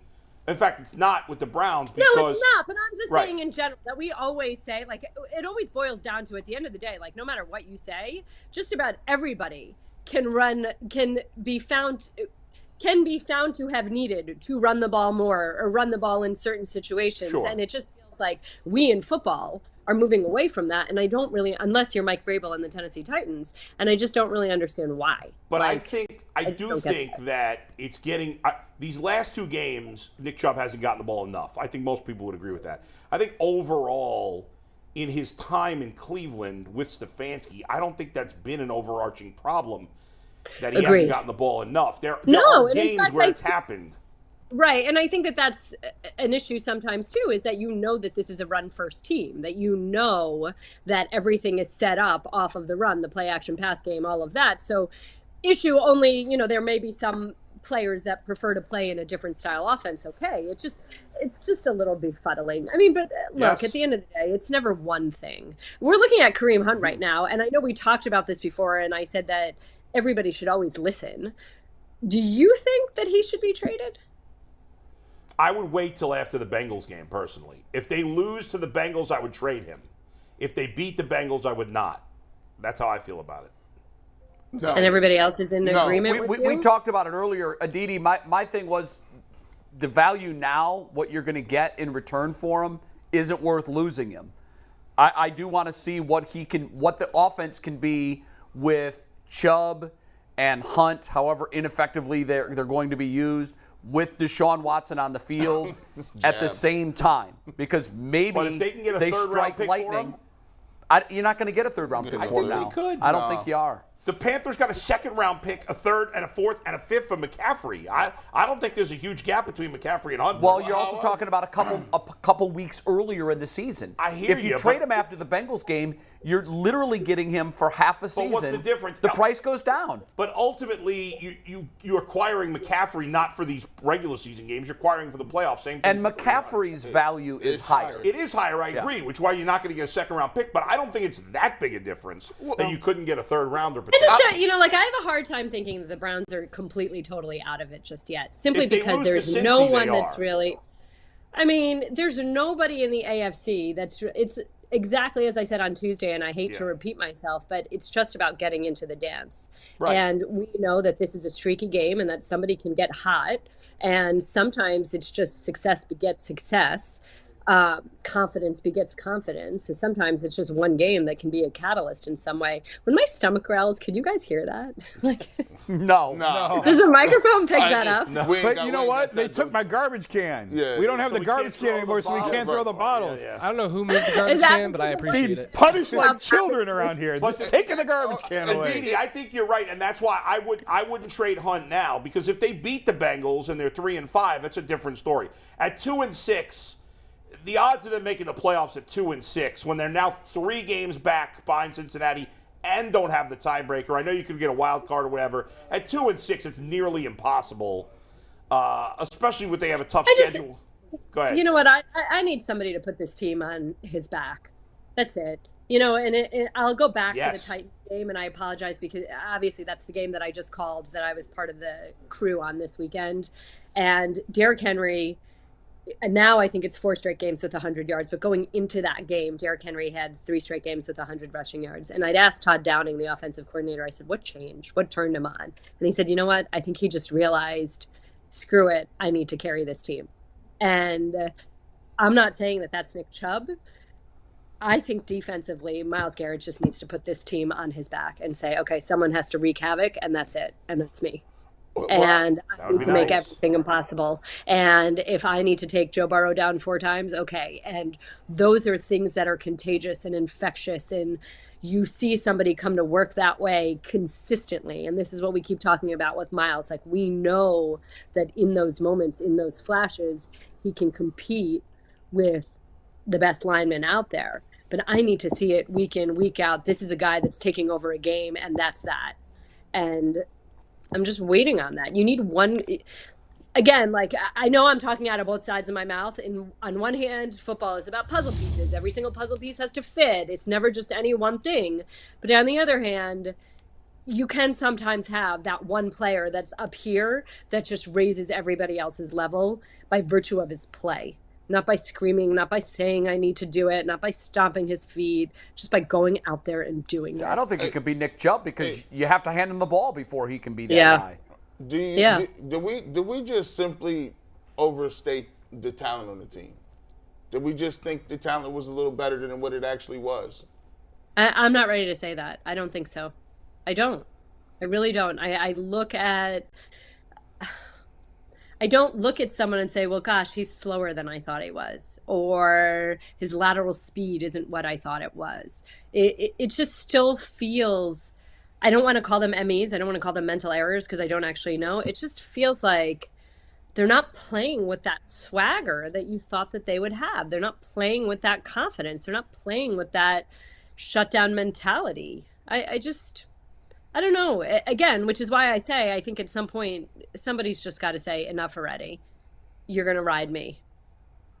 And I mean it, like, I mean it defensively more so than offensively, because to your point, Jay, at least with Derrick Henry, they know they're going to give him the ball 20 to 30 times. We don't know that Nick Chubb is getting the ball 20 to 30 times. Yeah. Aditi, I've actually used him, Derrick Henry, as an example of, because it looked to me like the tread was starting to come off the tires a little bit earlier in the season. And, hey, the Browns, I think, are doing this so that doesn't happen to them. What's the Titans' philosophy with him? Just run him, and then when there's no tread left, we're going to go find another Derrick Henry? Because I said earlier this week, like, maybe that is the answer. Just run Nick Chubb until he can't run anymore, and then you're going to go find Jerome Ford, you're going to go find another back and plug him in and go. That's been the way. I mean, look, Mike Tomlin did that for years, right? Isn't that exactly what Mike Tomlin's philosophy was? Whether it was Willie Parker or Le'Veon Bell or whatever, we're just going to run I think he even was quoted saying that about Willie Parker, I believe. We're just going to run the tires off of him, or I don't know exactly. Maybe, Anthony, you can find it for me while I keep talking, and we can spell another 2 minutes for Jay. But I appreciate, look, at the end of the day, if you know that a coach has your back, you're going to have his back. At the end of the day, every team that has success feels to some degree that their leadership cares about them off the field too, cares about them as human beings. And I think that there's a great statement in the fact that the Browns care about Nick Chubb and they want to do what they can to elongate his career, to extend his career. But I think that the Titans look at Derrick Henry and think that he's special. And they don't think that all the regular rules apply to him. Well, and he's so different. His body type is so different. Correct.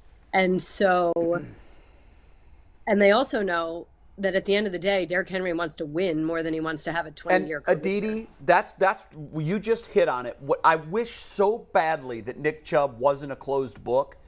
I would love to have a sit-down interview with Nick Chubb and ask him what his thoughts are on this, because I think his thoughts do matter.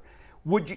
Because when he'll never tell us. No, he wouldn't, and that's what drives me nuts. He's whatever smart. Coach needs, whatever coach needs, whatever the team wants. And that's great. But I also know he's got a mind, and the wheels are turning. And am I assigning my emotions to him when they show him with his overcoat on in the fourth quarter, not in the game?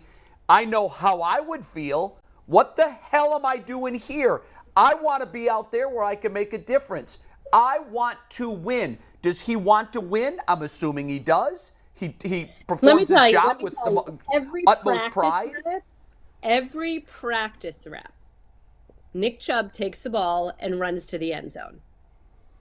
You know, these are practice reps. They just have to tag you, and then you're out, and you're done. Right. Every single one, he runs to the end zone. And I remember talking about this with Jacoby Brissett, and he was like, why does he do that? Like, he doesn't need to do that. He does that because that is how driven, that is how competitive, that is who Nick Chubb is, and that is what his desire is. I think he's right in front of our eyes. Am I projecting?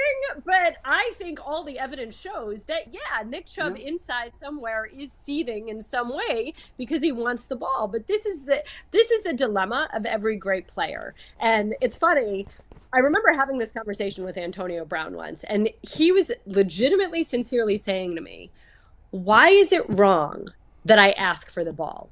He said, I'm not trying to be a distraction. I'm not trying to be a diva, but I legitimately believe that every single time, I don't know that he said legitimately, but he said, I believe every time the ball is in my hands, I have the chance to score. So why would I not want to help my team and score?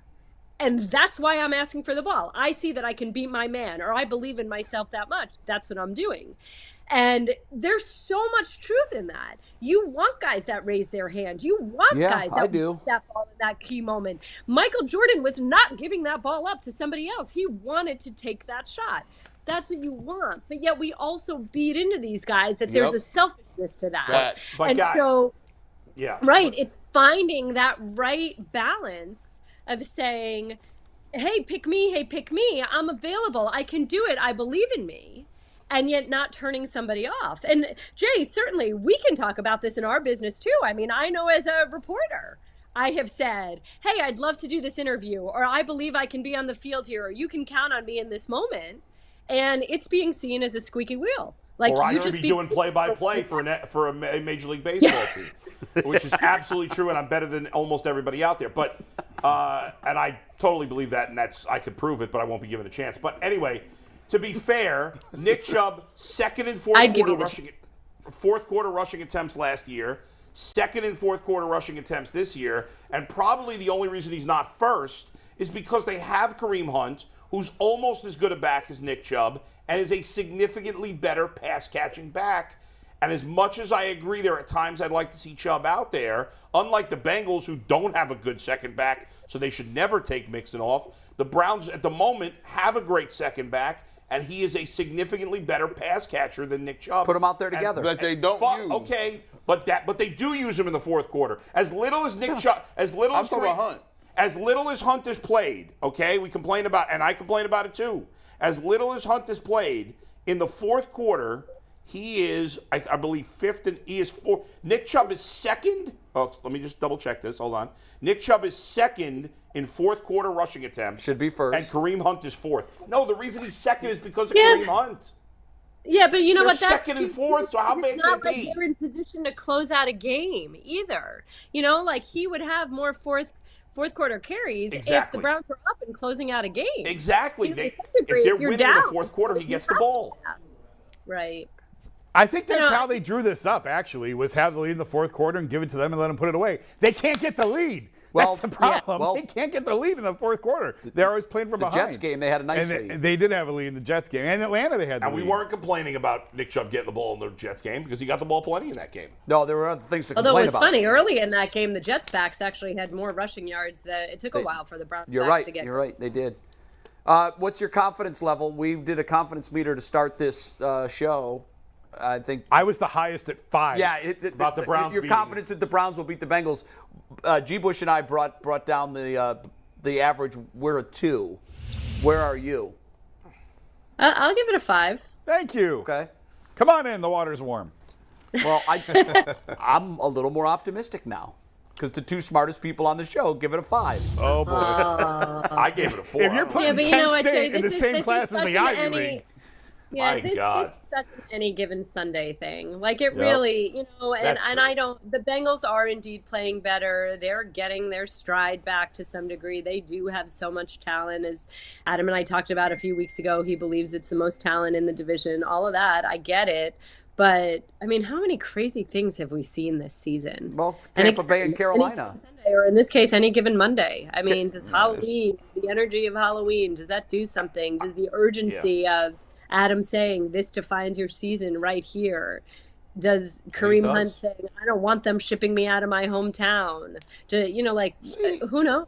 I don't know. Aditi, you mean you didn't have Carolina after they traded McCaffrey, putting it to Tampa Bay? Everybody saw that coming, didn't we? Can't say I saw that. Can't say I saw the Steelers beating Tom Brady. Can't say that I saw and the Bears over the Patriots. Who you got tonight? Who you got tonight? Tampa or Baltimore? I think Baltimore. Maybe I'm biased. Maybe I'd just like to see Baltimore win, but Well, we would like to see Tampa Baltimore win. I hate Baltimore. Okay, Aditi, where are you this weekend? I'm in Detroit. I have the Miami Dolphins at the 1-win Detroit Lions. Wow. Okay, very good. Enjoy the game. But hey, I'll get to see Mike McDaniel. I'm excited about that. We'll see Tua, second game off, return. And he is a very exciting young player. There's a ton of speed there, and I'm curious to see that up close and in person. So I'm eager to see it. I think the Dolphins are a playoff team, so... Yeah. Go ahead. What'd you say, Adam? Can you text me and let me know if Amon-Ra St. Brown is playing? I will try to remember to do that. And if I don't, you message me. You give me. He is a lovely, lovely, lovely young man. I've heard that about him. Delight to talk to. Yeah, yes, I've heard that. Really, truly a delight to talk to. Listen, because my introduction to you on this program was so underwhelming today, I'm going to go over the top as we say goodbye. Do it. Ladies and gentlemen, we say goodbye to the one, the only, the greatest sideline reporter that's ever been, Aditi Kinkhabwala. Hey, we go. We lose credibility when we go. Stand ovation. Yes, they're not standing. We're standing. That's it. We're not worthy. Aditi, we'll see you next week. See you later. I feel bad now. I'm pissed off. Why? Oh, boy. I'm What's pissed wrong? off. What happened? It was a Man. lovely interview. How could that anger you? That was a great interview, but she brings up some legitimate things. I'm tired. I can't have the Browns handicap you, bro. It's crazy. Like I'm sitting here watching her tell about a team of Joe Burrow and just how much they utilize what they got. I know. But she just complained that they didn't use Joe Mixon in the biggest spot. Which Forget is true. Joe Mixon. Their best player is Jamar Chase. Well, you also have to look at the situation. The best player too. is Joe Burrow. Okay. Well, so the thing is, the best player is Joe Burrow on 3rd and 1. But what's the situation? What's the situation? Joe Burrow gonna do what he wants. I want to win or lose with Joe, but if the situation is a half yard, you give it to the guy that gets a half yard. I'm tired of waiting. I waited 30 years for Ben Roethlisberger to kill us. I saw Joe Flacco kill you for 17 years. And then Lamar Jackson comes, and you're still waiting. Yeah. We got beat by Andy Dalton.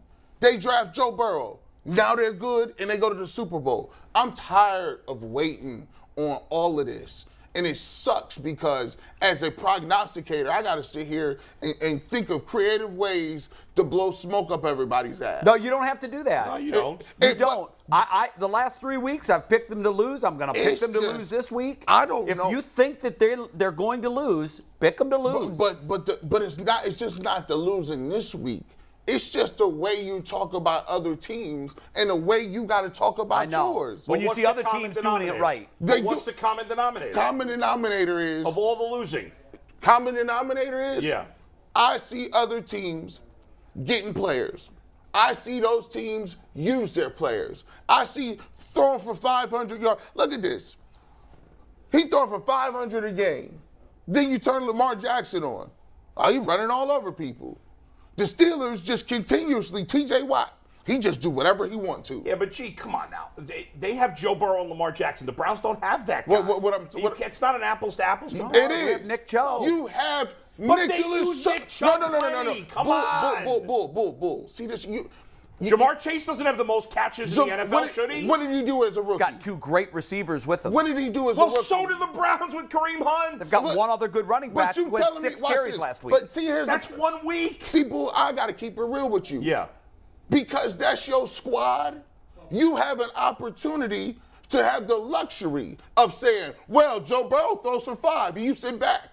But here's the thing. This is my only team. And if I got my best player, I want him to have the ball every damn time. Not second, not fifth, not seventh. I want him to be the man every damn time, just like Joe Burrow, just like Lamar Jackson. I want my guys to be quarterbacks. The running backs no, are going to have it every time. You use who you got. But one thing that we talked on yesterday briefly, you said, what do you want them to run every time on first down? Yeah.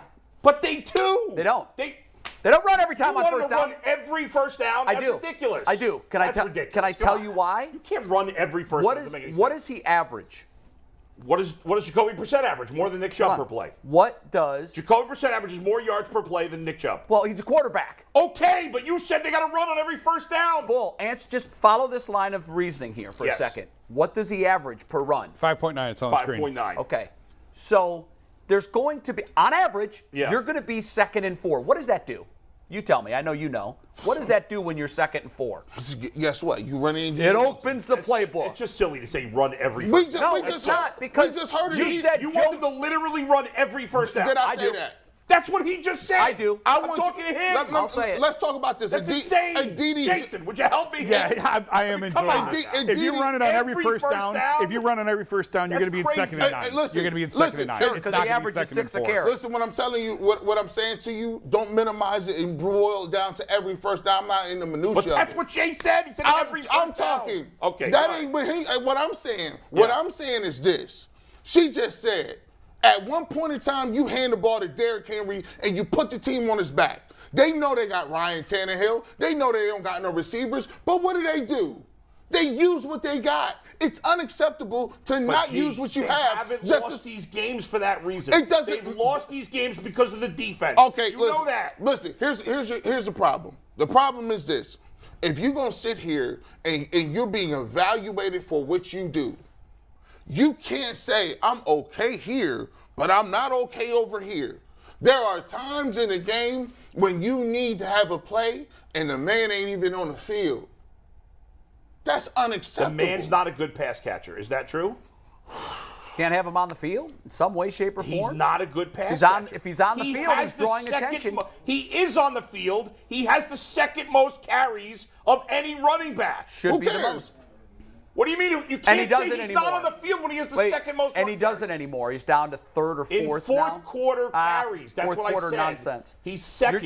You're cherry picking stats to make it seem like. I'm not cherry picking stats. Where is he in the league now in terms of total carries? That's 3rd not. or 4th? You said he's not in the game in the 4th quarter. He's not in the game. He is in the game in the 4th quarter. Of course he's in the game, but there's too many times where he's not. Because when they're in the 2-minute offense, Kareem Hunt's a much better player than that. And they don't even give him the ball. They do. He's 4th in the league in 4th quarter carries. What do you mean they don't give him the ball? How many carries a game? I'm giving you facts. No. You guys are just pretending they don't exist. When we're talking about 4th quarter, I'm talking about the whole game. You know how you get down? Because you don't do anything in the 1st quarter. Yes, they do. 4th quarter does not do anything if you don't have the lead. So why would you not use him? You guys keep changing the argument. I give you a proof of something. You guys keep changing the argument. You've done it like 4 times. I'm enjoying this, but I'm with Bull on this one. The reality of it is, we'll leave it right here. The reality is they're not losing because Nick Chubb doesn't have 3 more touches. The reality is you can't sit up here, and I'm going to tell you how it is. It's factual.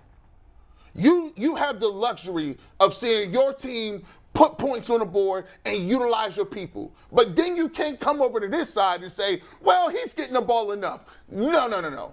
The Bengals utilize everybody. They do it, and they're going to throw the ball. They threw 500. He threw for 1,000 in 2 games. They didn't take the ball out of his hands. I want my guy to have the same opportunity to affect the football game. You can't compare a running back to a quarterback. That's silly. I'm with you. You know that. Although I will say, I believe argument that 4 times. you have CBDS. What's that? Cleveland Bound My God. Syndrome. Jay's talking about yards per carry. I'm telling you, the quarterback who has more yards per attempt, and you're saying, well, it's a quarterback. It's Jacoby Well, if that's talking the about case, flat-out yards. just throw them every time. How's that going to work out for It's you? Jacoby The Browns have How's that run on working? first down more than any other team. What do you want? I want more. If a running back did have more yards per carry than the quarterback had per play, I'd be very concerned. Of course. Doesn't happen. But You said, But Jay, what I said wait a second. was- you said run him because he averages 6 yards a carry. Yes, that's what That's I said. not a good reason Run to him run on a guy every first down because it'll be second and because 4. Jacoby Brissett averages 7 yards per attempt. so it's not a good idea to run the ball if you're averaging 6 yards a carry. It's not a good. It's never a good idea to do everything the same every way. That's absurd. You know They better. don't. I'm not saying run every play. You literally just said did. run every first down. That's what I you said. I didn't That's say- insane. You don't do the same thing Bull. every first down. You're not listening. Pull I'm the cotton listening. out of your ears. You said- What I said was, I'm not saying run every play. You said run every first down. That is what I said. That's ridiculous. Who's on first? If you run every first down, What's on Yes. second? and you have a back that's averaging 6 yards a carry, and by the way, you sat in that chair earlier this year and said Nick Chubb's unstoppable. He Can't- is. can't- Oh, so why would and we he's use him? third in the league in carries. Nick's unstoppable. Why should we use him? But listen, I'm not dealing with third. Third got you 2 and 5. Yeah. What's first? He's 17 carries behind. if he got 4 more Saquon Barkley. carries If a he game, had they'd 4 be more 7-0. carries a game, they'd have 5 wins right now. I'd love to see it. I'd love to see it. You guys are embarrassing. I'd love to yourselves. see it. So, but You're you, embarrassing but yourself. you, No, come on now. but You are. That's want- ridiculous. You want You said Jacoby you wanted to Brissett? run every first You down. want to That's use Jacoby insane. Brissett more than Nick Chubb. You Anthony just told me Schwartz. that. I want to do what? What did I tell you? Anthony Schwartz, Bell, and Who's talking about those guys? because you want to throw the ball. You did. When did I say I want to throw the ball? I said I don't want to run it every first down. We got to move Guys, I on. have a No, question. we're not. I have I'm a with you. question. No. Did you say they should run Go every ahead, first Anthony. down? Did you say they should run every first down? Anthony, go ahead. Did Well, I you have a say question they for the should run class. every first down? Don't ignore my question. You said they should run Okay, every first down. if I'm going to answer I'm yours, saying that's ridiculous. you're going to answer mine. Yes. What I said Yes. was you want to use Jacoby Brissett more than Nick That is Chubb. not what I said. Yes, I never it said is. that. You told me that they've got more yards per play than That when is they use correct. Jacoby He was Brissett. using that as I a was using it counterpoint to counting your your points. 5.9 yards Right, per and carry. I didn't say I want them to run on.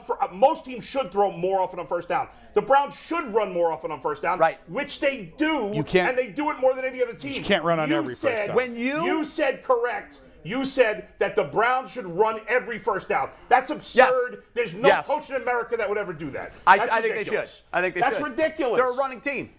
Jay, you don't run on every first down. You don't realize. You don't think He's that's unstoppable. Gee, do you agree that's ridiculous? G. Bush, unstoppable. He sat there and said nobody can stop Nick Chubb. So just run him every play then. Not every play. Hold on. Start every first down Make with any a sense. 5-6 yard run. It doesn't make any sense. If you do that every it's play, not the gonna be a defense 5 will or put 11 6 guys yard on the run. line. What's he averaging on 1st and 10? Let's figure that out. Yeah, I tried. Bro, I tried. Go ahead. I swear No, I did. I mean, whenever you guys are ready. I'm I quoting swear I you. tried. You're Mike leaves me making with a up car things for that I one day, and I say. run it into the wall. It's okay. I like that hoodie, by the way. Anthony, Thank you. Yes. We'll Do get to your the read. Cavs. We'll get to the Cavs here in a second. Earl, if you could throw our PCC up here, right there. We're gonna take some. We took. Sorry, I had to. The kids are in charge today. that's okay. Back here. It's okay. Kids are out here too. Yeah, and we're not doing any better. Yeah, so we ran a couple polls, and whenever we ask for polls in the YouTube chat, it's brought to us by PCC Airfoils. Don't do it. Looking for a job with career advancements and great benefits? PCC Airfoils is a leading manufacturer in Northeast Ohio. And all locations of PCC Airfoils is located in Eastlake, Menor, Wickliffe, and Minerva. Are hiring for all positions starting at $18 an hour and up, plus get a full benefit package, paid time off, and a signing bonus. Apply online at precast.com/careers to learn more. Nailed it. Thank it you. I'm is. trying my best. I know, you nailed it. I can see you guys laughing out there. No, that's something else. So we asked the chat if we wanted their confidence meter, and they all agreed to with you guys. About 60%, 330 people voted. they don't think we're going to win Monday. So they're all 5 or lower, 4 or yeah, lower, they're all with you guys. They have no confidence. Now that's in the chat interesting today. because even after the Browns were 2-2, the next week when we asked who's going to win the game, I think it was 99% said the Browns. Yeah. So to your point, G. Bush, we want them to do so well that we talk ourselves into, well, they're going to. Yeah, when you start, you're looking around, you're like, oh, I'm mad after the game. By the time you get to Friday, you're like, well, look, let's talk about the keys to victory. Yeah. We might be able to. Who's playing? Somebody ain't injured no more? All of a sudden. But now even the fan base is like, no, it's over. We got By no the way, it was choice. just a trade in the NFL. What happened? Kadarius Toney of the Giants traded to the Chiefs for a 3rd and 6th round pick. Wow. They got a 3rd. I know he's on his rookie contract. He ended up squatting the NFL. No, I know, but it's because of his potential and because of the But he's never control. done anything. But So, it's the control. I bet you the Browns can get a 3rd from Kareem Hunt. We'll see. Listen, Jason, do you think they can? If they can, I would say do it immediately. I think probably a 4th. I think so too. I thought a 4th or a 5th. A 3 could be a stretch. If you but get a 3rd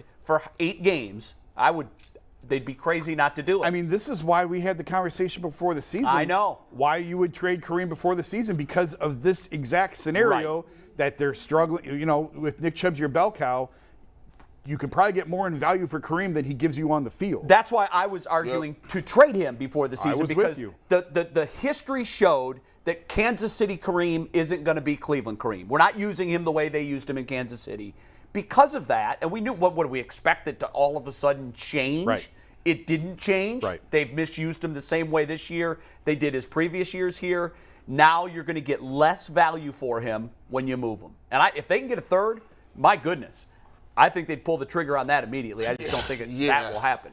Yeah, Anthony. so I just want to say, shout out to Spunny Images, $50 super chat. Great show today, guys. Somebody believes in us, even if we don't believe in ourselves. There's blood on the carpet today. Shout out to Super There's Chat. one. Apparently that's what Spunny likes. Hey, to be truthful, I'm going to be honest with you. They need this type of the fire on the field. They need this type of person. We got more on the fire in the field. studio than this team has on the field. Man, Well, that's a fact. That's super fact. We can agree on that.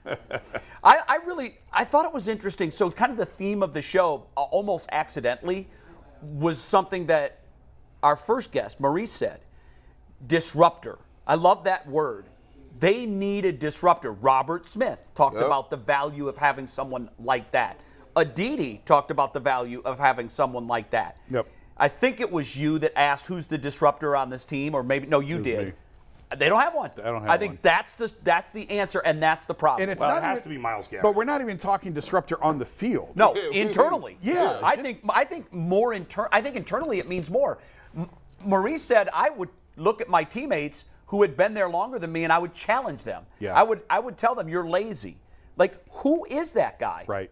And I don't think they have one. And before they had a coach, Greg Williams used to tell Myles Garrett, hey, you ain't allowed to do no other moves except for a rip. He used to tell Denzel Ward, you tackle terrible. You won't end up out of the league. He did, because you throw publicly. your body around. And you know what? The other thing that I wanted to go back to was Robert Smith talked about the coaching change in season. After week 3, they fire their offensive coordinator, and they go with Brian Billick, who ended up being one of the brilliant offensive minds in the game. Now, granted, he had a million chess pieces to work with there. But I thought that was fascinating. Week 3. Why are you even bringing him back if you're going to fire him after 3 games? Like, fire him in the That never makes sense when that But happens. you know what? No. When the It's like you Browns didn't believe last in him did to that, begin though. with. But look what Right. happened. When the Browns last made that in-season change at coordinator. It worked. It worked. Turned the Yeah, that whole wasn't season after around. week 3, though. No, but it was early in the season. I got no problem. They want to fire Joe Woods or Prefer right now. I just don't think they Alex will. Van Pelt is off the table as a discussion because I don't even know what does he do. Hey, I thought we Well, supposed they to make the game plan together. we supposed to be talking about But basketball. Stefanski's involved in that, so you can't fire one the of our guy that you're teams won working last with. night, guys. I just want you to know that. You went to the game, didn't you? I was at the game, and for a Wednesday night, the crowd was fantastic. Yeah. It was a great atmosphere. You're going to see that all year. Yeah, I'm You'll very see that all The excited. crowd was great Sunday. Here's what my takeaway is, and then I'll open it to you guys. They won, and Mitchell had a bad game. Now I know that Orlando Mitchell isn't any good. and LeVert, neither one of them shot well. No, LeVert. Well, as a team, they shot I think 30% from 3-point range. But Jetty was hot. But you know who was balling? Jetty! He was. No, Jetty. he was not hitting his threes, though. It don't No, matter. I think he was 4 of 7. He was getting to the no. rack. He got Somebody an was and 4 of one to 7. finish the Jetty deal. actually made a lot of two-pointers yesterday. And again, Yeah, he did. in the You're right role, he can help them. He's just not my favorite There guy were on the floor in the multiple fourth MVP quarter. chants while he was at the foul line last night. I'm just going to report that live from behind the basket. I don't care if there's no garbage can over there. Embarrassing. Be better. Let's go, Jetty. This is the new Matthew Let's go. Dellavedova Let's chant. go. I thought it was encouraging, though, that Mitchell, who carried them the first 3 games, And Had a that's bad this game. team they is had a built- bad game, and they beat have- a bad team, but they won. They have so many ways they can beat you, whether it's a style of play or whether it's personnel. Mobley stepping up, Jarrett Allen stepping up. Kevin Love's going to have big games where he carries Mobley them had down 20, the I stretch. think, didn't he? Yeah. Mobley and Allen had great. By the way, Yeah, he had 19, Allen. how about this stat? So there were 19 players that played in this game last night. 19 players total between the two teams. Right. Okay.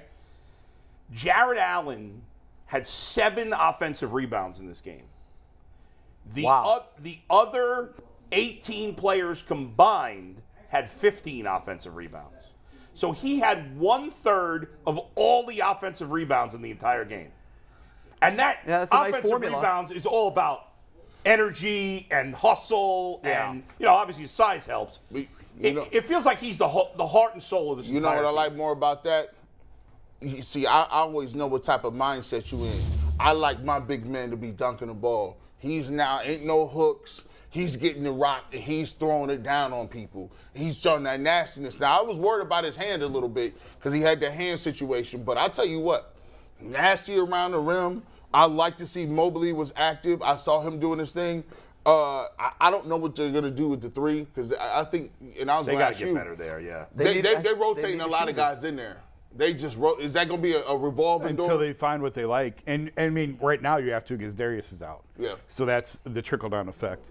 And once Darius is back, I think they're going to keep rolling Any guys idea when through he there comes back, by the soon. way? Yeah. He's already missed a little bit more than I thought that he would. I thought so, too. I thought he might just miss 2. Yeah. Chicago Yeah. and the home opener, but now it's 3. He'll probably be back this weekend. I You would said think. Jarrett Allen is the heart and soul of this team? I believe that. You do. The Cavs have analytics that show that he is their most valuable player. At least that was the case before the Donovan trade. Well, yeah, before the trade, I would completely agree with that. After they the trade, I felt would like say he was if their analytics most- show that, you can set that set of data on fire, too. I mean, we have 4 games with him together. No, I know, but we know what Donovan Mitchell But is. before Mitchell got here, because I think when you talk about their big 3, Jarrett always seems to fall 3rd on that list, below Darius and Mobley. That was and I even put him there too. Yeah. But isn't he And the the Cavs glue guy? always say the Isn't Cavs. he one of those glue guys that just holds it all together? Jarrett Allen? Yeah. Yeah. And his blocks, maybe it's just me, but I think his blocks always seem to come at the most critical time,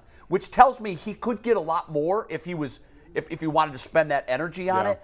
But he gets blocks in critical places in the game that electrify the crowd. I think a big block, he had one Sunday night. I think that can be more in terms of setting a team on fire than a big dunk. Yeah. And he just comes up with them when we need them the most. And he just throws his body all over the place. I mean, he just plays with I just worry about him getting hurt because he plays with such, it seems like reckless abandon. Probably not. When they made that trade, I was like, all right, he's a good player. Like I thought the same He's thing. going to want to get paid. Like, we'll see if he's worth it or not. He is so much better than I thought he was. I agree with I that. don't know if it's fit. Do you think the Cavs have been pleasantly surprised too? Yeah. Because I don't think they could have expected what they've got. I think they knew, like, they had their eye on him for a while. They wanted him for a while. They pursued him for a while. I think he's been even better. They stole him.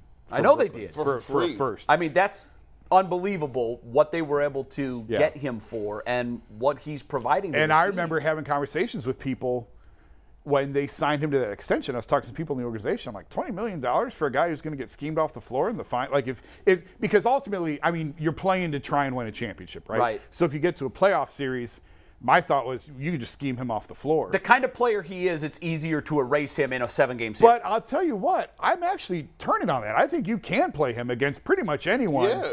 And is that because Mobley's there with him? Mobley's there with him, and because he can just do more than I thought that he could. The more that I watch him play, I'm like, man, I'm not sure that, like, if you play Golden State in another finals or whatever, You could play him. He can play in that series. I didn't know. I thought. I just got goosebumps, by the way, when you said that. Golden State in another finals Yeah, I series. mean, can you imagine? Can you imagine That would that? be For that wild. 3 spot, I don't know if you saw this. I texted this to the group yesterday, but Bleacher Report had an article about like teams that might trade for guys at the deadline. And he said what you said, that the Cavs don't really have great assets at this point. He suggested Okoro, that some young team might be interested. He said Jetty Osman's expiring contract, if the Cavs are willing to move off him, could be worth something. And then he suggested that, he said they probably don't have enough to get Gary Trent Jr. or Harrison Barnes, but they could get Josh Richardson, Joe Harris, who played here, of course, or Cody Martin. I would love Gary Trent Jr. I would take Joe Harris back in a second. I don't think Yeah, you get him and for Joe any of Harris. those names. I don't either. Not with what, because those contracts can be attractive, but not that attractive. Right. And Okoro, he won't shoot. Like, I know. But maybe, every time I watch him, he catches the corner and he's getting rid of it. Catch and he's dish. doing nothing out there. I at this know. point. It's. I thought really that maybe they could get something because there's so much talent around him. Right. And the floor would open up for him and there'd be opportunities for him. But so Not far, yet. it's early. It is still early too. By the way, I think the fact that we're having a conversation about like these, who's the heart and soul. Yeah. Like when LeBron was here, that was always an easy discussion. But the fact that you've got really 4 guys that you can bring up, because I mean, Garland's in that conversation. Garland's a guy that can take control of a game. That's better than a nucleus, because a nucleus I think would be 2 to 3. You've got 4. I think when you look, because he's in the Western Conference playing for the Jazz, you see a guy twice, right? You know, you're not really seeing him. You see him, and then the playoffs a little bit. You're not really watching him.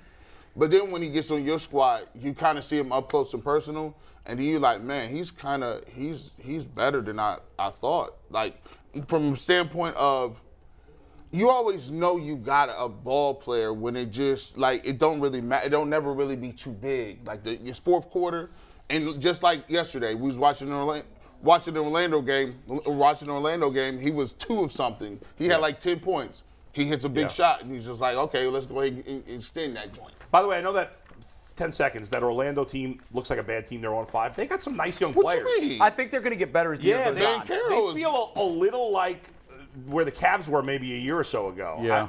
I like that. Wendell Carter, their center, Bonchero, the rookie, he looks good. Bonchero looked great. They got some nice young players. And they played hard. They played their asses off. Suggs and what's the name was out too. By the way, we're going to turn to final takes, but I just thought that we had to mention that this is the first time in LeBron James' professional career since his rookie season that his team has started 0-4. They're also The rats. Lakers They are are a awful. rolling Why you telling him to dumpster sign fire. that contract, dog?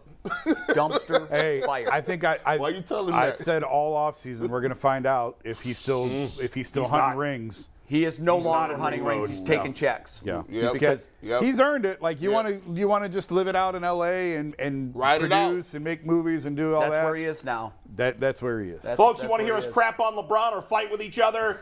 Subscribe to the Ultimate Cleveland Sports Show. I'd rather hear us crap on LeBron. Hit that bell, baby. Let's go. It doesn't cost anything to I think they'd subscribe. rather hear us We need argue. you. We want you. He had the opportunity. apparently. He had the opportunity. Yeah. Yes, He it was could've- there. He could have come back. And you're right. It really did come down to what is his mindset? Is he still chasing rings? I go And- back to the conversation we had in New Orleans his last year here, where you can go back and find it. We all wrote about it. He just burned the organization to the ground. Yep. And was saying they were top heavy, and this was Griff's final year, so his second last year. And he was getting ready to walk out of the locker room. He's fixing his shirt, and he said, it would be different if I wasn't still in championship mode, but I'm still playing at an incredibly high level. And ever since that night, I've always thought, so when are you no longer in championship mode? And Right. it's here. Yeah, we're seeing it. By the way, did you see the video of Russell Westbrook walking into the arena last night? No. It was somewhat disturbing. I think he had a hamstring. Didn't see it. So he didn't play. He was walking. If you didn't know anything about the situation, you just watched the video of him walking in, you'd think that he just won an NBA championship. And he They're a was mess. walking in to tell he wasn't going to play. Yeah.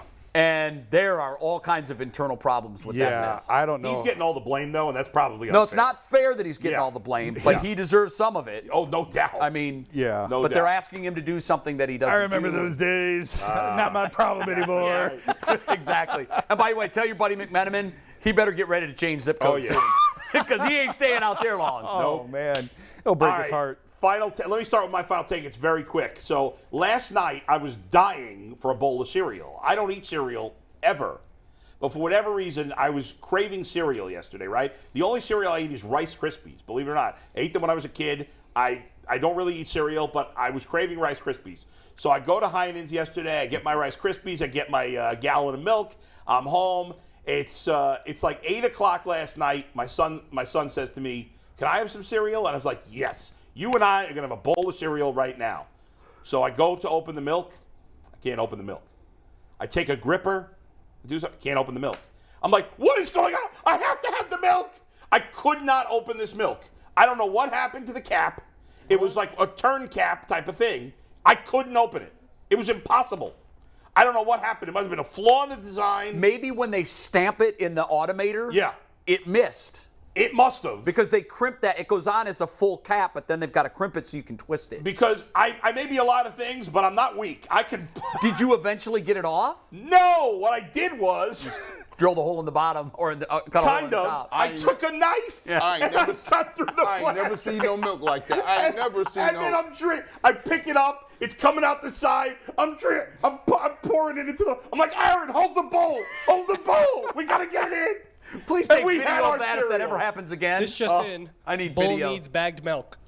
I do. Bagged milk. I need a bag of milk. That's my final take. Oh my goodness. I was going to talk about this the other night, and I meant to send you guys the video so you could play it.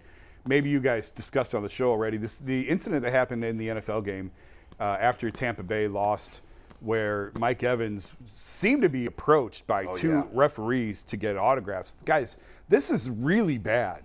And the NFL just did what the NFL does and said, nope, nothing to see here, move along, without providing any sort of explanation of what was going on. I got their names here. Line Judge Trip Sutter and Side Judge Jeff Lamberth. Veteran officials. Yeah, and they sort of like chased down Mike Evans in the tunnel after the game, and it sure looked like they were getting autographs from him. Guys, I cannot stress to you how awful of a look this is for the. We're not allowed to do that as media. Like, it's right on the credentials. If you approach anyone for an autograph, your credentials are revoked, period. Like, you don't. I've been doing this 20 years. Jay, you've been doing it longer than me. I've never once in my entire career approached a player for an autograph. Like, that is the number one no-no, or one of the top no-nos. And for officials to even have that sort of just projection about them, it's a really bad look for the NFL.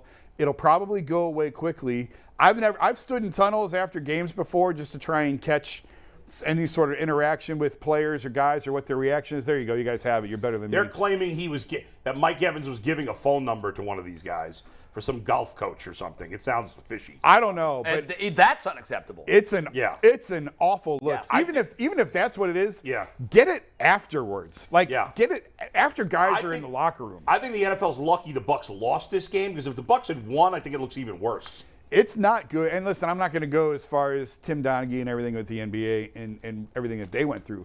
But that's a really, really, really bad look for the NFL. It is the optics of it. It really is. Because a lot of people at home, you probably are just saying, what's the big deal? What's the big deal? The big deal is we have to believe that what we're seeing is real. Yes. And that there's zero chance, that there's any shenanigans going on, that there's favoritism. Or any of that stuff. Tim Donaghy. And it's bad optics. You're right. Well, I got something a little lighthearted, man. Listen, sometimes you be out the crib, and there's always to get to a point, right? There's a point in your life. I always told myself, man, I just want to be able to eat whatever I want every day, right? That's all I wanted. Like, people talk about being rich, right? People talk about, hey, you're rich. You could go get a car. You could go get a house. You could go. No. When we grew up in the hood, it was like it was a situation where your mom cooked something, and that was what you was going to eat. There was no menu. I wanted to be like other people. See, if you in Bull's house, they'd be like, Thursday nights, nuggets, Friday nights, pizza, Taco Tuesday. Y'all be having menus. Black folks ain't got no menus. It'd be like, you better get this peanut butter and jelly sandwich, and it ain't Uncrustable. And I'm looking around. Now, I said, listen, but yes, at a point in time, you get to a point where you can eat what you want, but there's always something that brings you back home. Sometimes during the week, you got to actually go back to the basics. See, I had one of these Totino's pizzas. I had those Totina joints. I put it in an oven on the top rack, and it was crisp, Man, it was one of them pepperoni joints. Oh, bro, listen, it set me back. And then I went home and I made some old-fashioned Kool-Aid with the packets.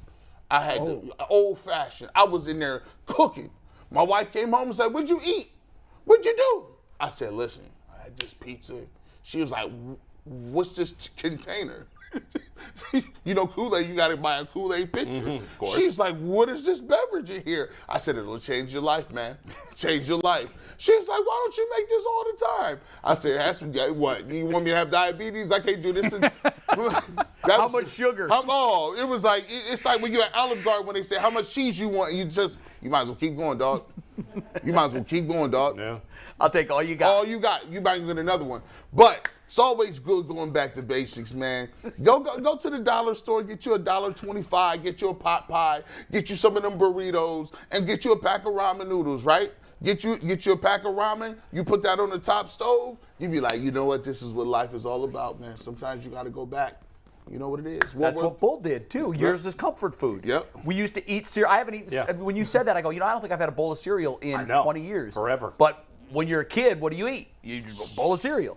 Bang. And by the way, why are you lumping me in with all the random white dudes? Because we are. We are. Don't be lumped. Bull, know who we are. Don't you know we all look like Guys, we have a hard out at 1 today. I know, Yeah, we've got sorry. 45 seconds, so my final take is just kicking it around with the guys. Did you burn the skin on the roof of your mouth with that pizza? That cheese. I was like this. Yeah. it's like It's lava. as hot as the stuff that comes out of a volcano. There you go. Hey, real quick, before we go. Mess you up. Don't forget, we got Buckeyes post-game this Saturday. And Yep. we've got post-game for Browns Monday night. That's right. Like, subscribe, tell your friends, buy some T-shirts. Let's go. Absolutely. Hit the bell. You did a great job. Jay, have a good vacation. Happy to Mike, be here, thank everybody. you. Mike's Mike, back with clean goodbye. teeth. Good Get your afternoon. teeth cleaned any day. G's wife does not sound like that, by the way. Doesn't At sound all. like his impression. At all. She does not. It just